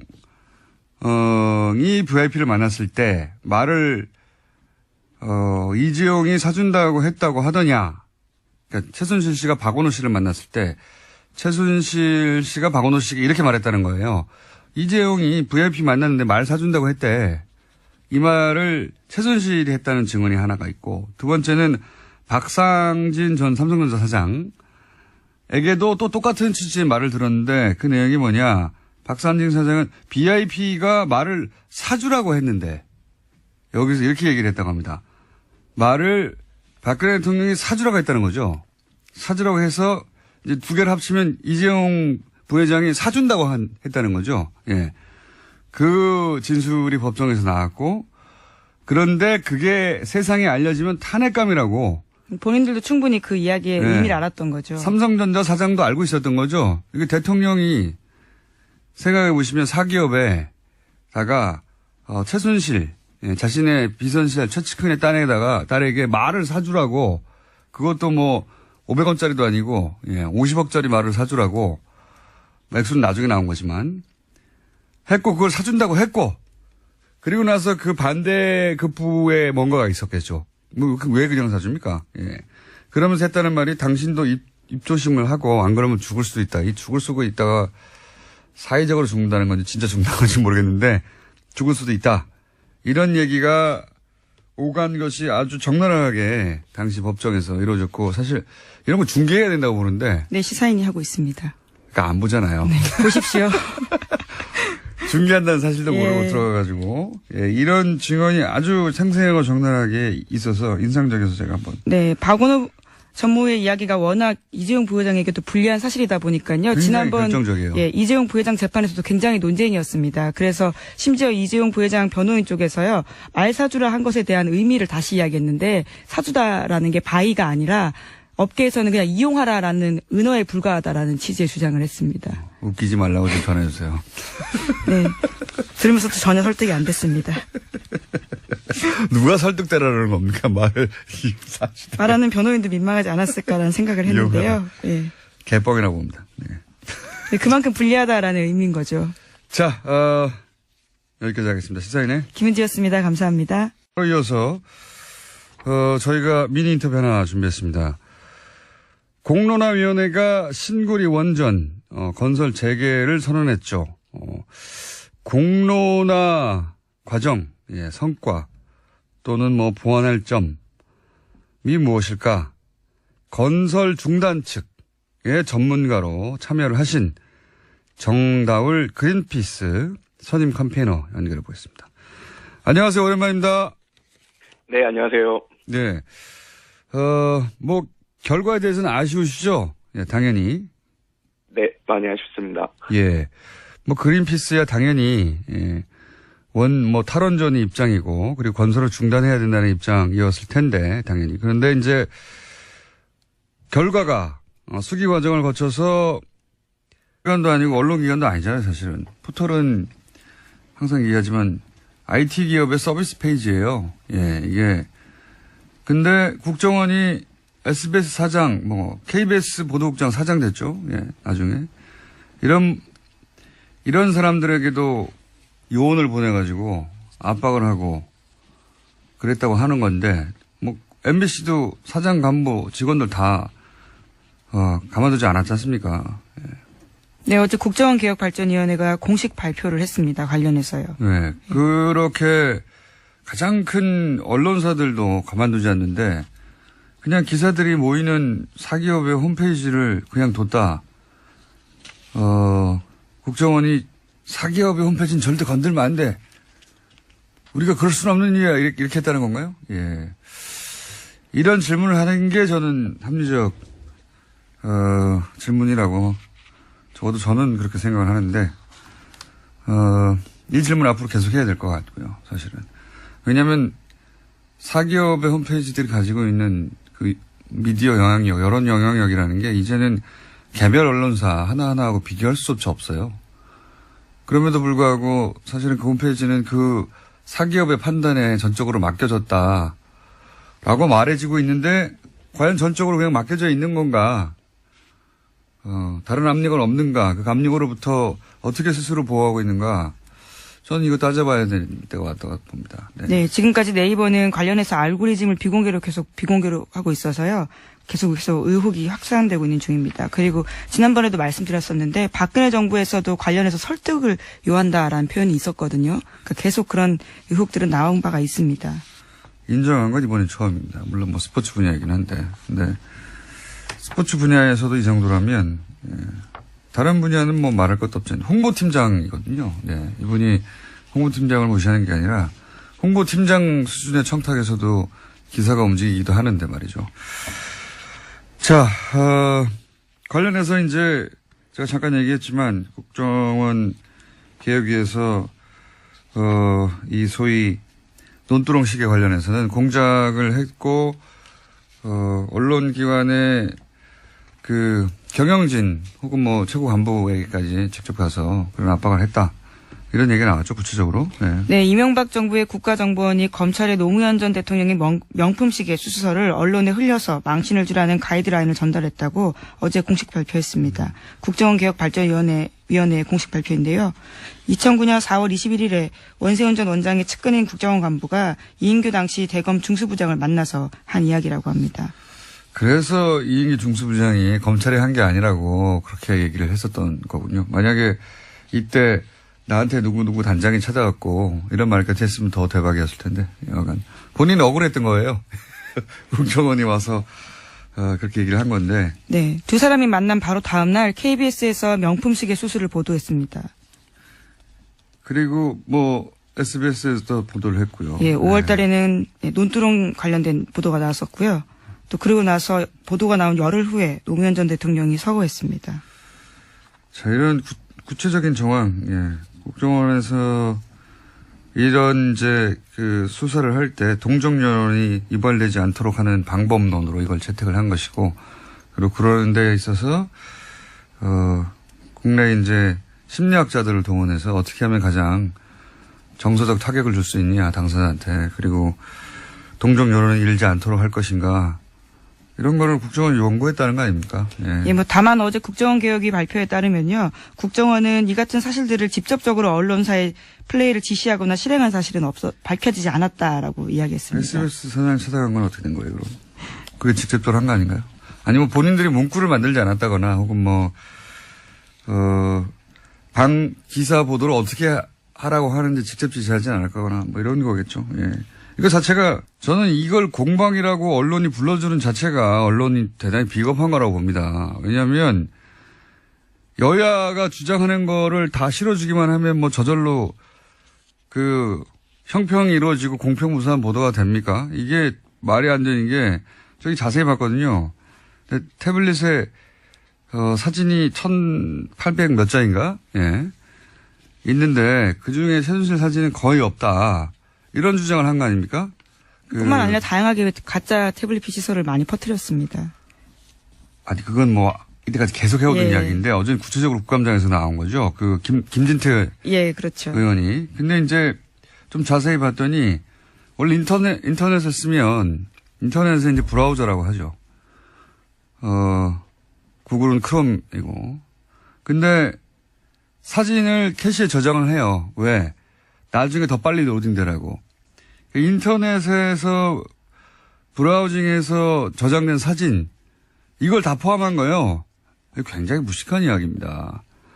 무식한 이야기고, 왜냐면 17장밖에 최순실 사진이 없다. 17장이라고 했는데 그게 아니고 1800 몇 장이고 그중에 극소수에 불과하다, 이런 주장을 한 거죠. 근데 나머지 실제 찍은 건 17개밖에 없어요, 보니까. 이 사진, 왜냐면 사진들에는 뭡니까? 메타 정보라는 게 저장돼요. 메타 정보에 보면 뭐 위치도 나오고 시간도 나오고, 디지털 카메라면 뭐 조리개, 뭐 셔터 속도 이런 거 다 나오거든요. 근데 그걸 확인했더니 그 위치와 저장된 시간에 최순실 씨가 특정 식당, 특정 위치에 있었다는 거거든요. 이러면 얘기가 끝난 거예요, 사실. 여기서 튀어나와가지고 이게 사진이 가짜네 어쩌고 하는 거는 바보 같은 소리입니다. 그리고 더 웃긴 거는 내부 파일이 뭐 검찰이 100여 개를 만들고 또 뭐 JTBC에서 40여 개 만들고 이런 얘기도 했어요. 이거 또 무슨 얘기가 들어봤더니 이걸 켜면 이게 컴퓨터잖아요, 작은 태블릿이라는 게. 컴퓨터는 킬 때마다 자동으로 생성되는 파일들이 있어요. 당연히 정상적으로 로딩을 했다. 뭐 무슨 디바이스를 열었다. 이렇게 자동으로 생성되는 파일도 있고, 키면 업데이트 될 때도 있잖아요. 업데이트 되는 파일도 있고, 문서를 열 때마다 자동으로 백업 파일이 만들어지기도 하고요. 그런 거예요. 문서 파일이 아니라 뭐 이벤트 파일이라든가 로그 파일이라든가 이런 거거든요. 이거를 검찰이 만들었다고. 그럼 컴퓨터가 만든 거예요. 네, 김진태 의원께서 태블릿 PC를 잘 모르는 걸로. 모르면 물어봐야죠. 모르면 물어봐야 되는데, 저는 이걸 공방으로 보도하는 게 이제 언론에 대해서 얘기하고 싶은 게 이제 공방이라고 보도를 많이 했던데 예를 들어서 박근혜는 외계인이다. 아니다. 지구인이다. 이렇게 말하면 이걸 둘 다 같이 보도하는 게 공평한 겁니까? 지구인을 외계인이라고 하는 바보가 있다고 보도해야지. 하여튼 아직도 공방이라고 부르는 건 말도 안 된다고 봅니다. 자, 어제가도 국감에서 이게 크게 나왔길래 자 말을 너무 많이 했네요. 다음 뉴스 뭡니까? 네, 뉴스가 몇 개 이제 시간이 없다고 하는데요. 뭘 하면 좋을까요? 자, 제가 다 까먹었어요. 네. 예. 이 뉴스가 이게 보도가 나왔죠. 박근혜 네, 대통령 재판. 공판에서 사실관계 정도만 짧게 보도가 됐는데 그때 법정에서 오갔던 이야기가 자세히 시사인에서 보도가 됐더라고요, 보니까. 네, 시사인이 계속해서 자세하게 보도하고 있습니다. 홈페이지 그래요? 가시면 더 자세하게 보실 수 있습니다. 그런데 제가 보기에 이때까지 박근혜 전 대통령 지금 60 몇 차인가 그렇죠? 네, 지금 아주 많이 진행됐습니다. 60번 네. 넘게요. 그중에서 가장 결정적인 공판 혹은 증언이었다고 보는 게 저는 박원호 예.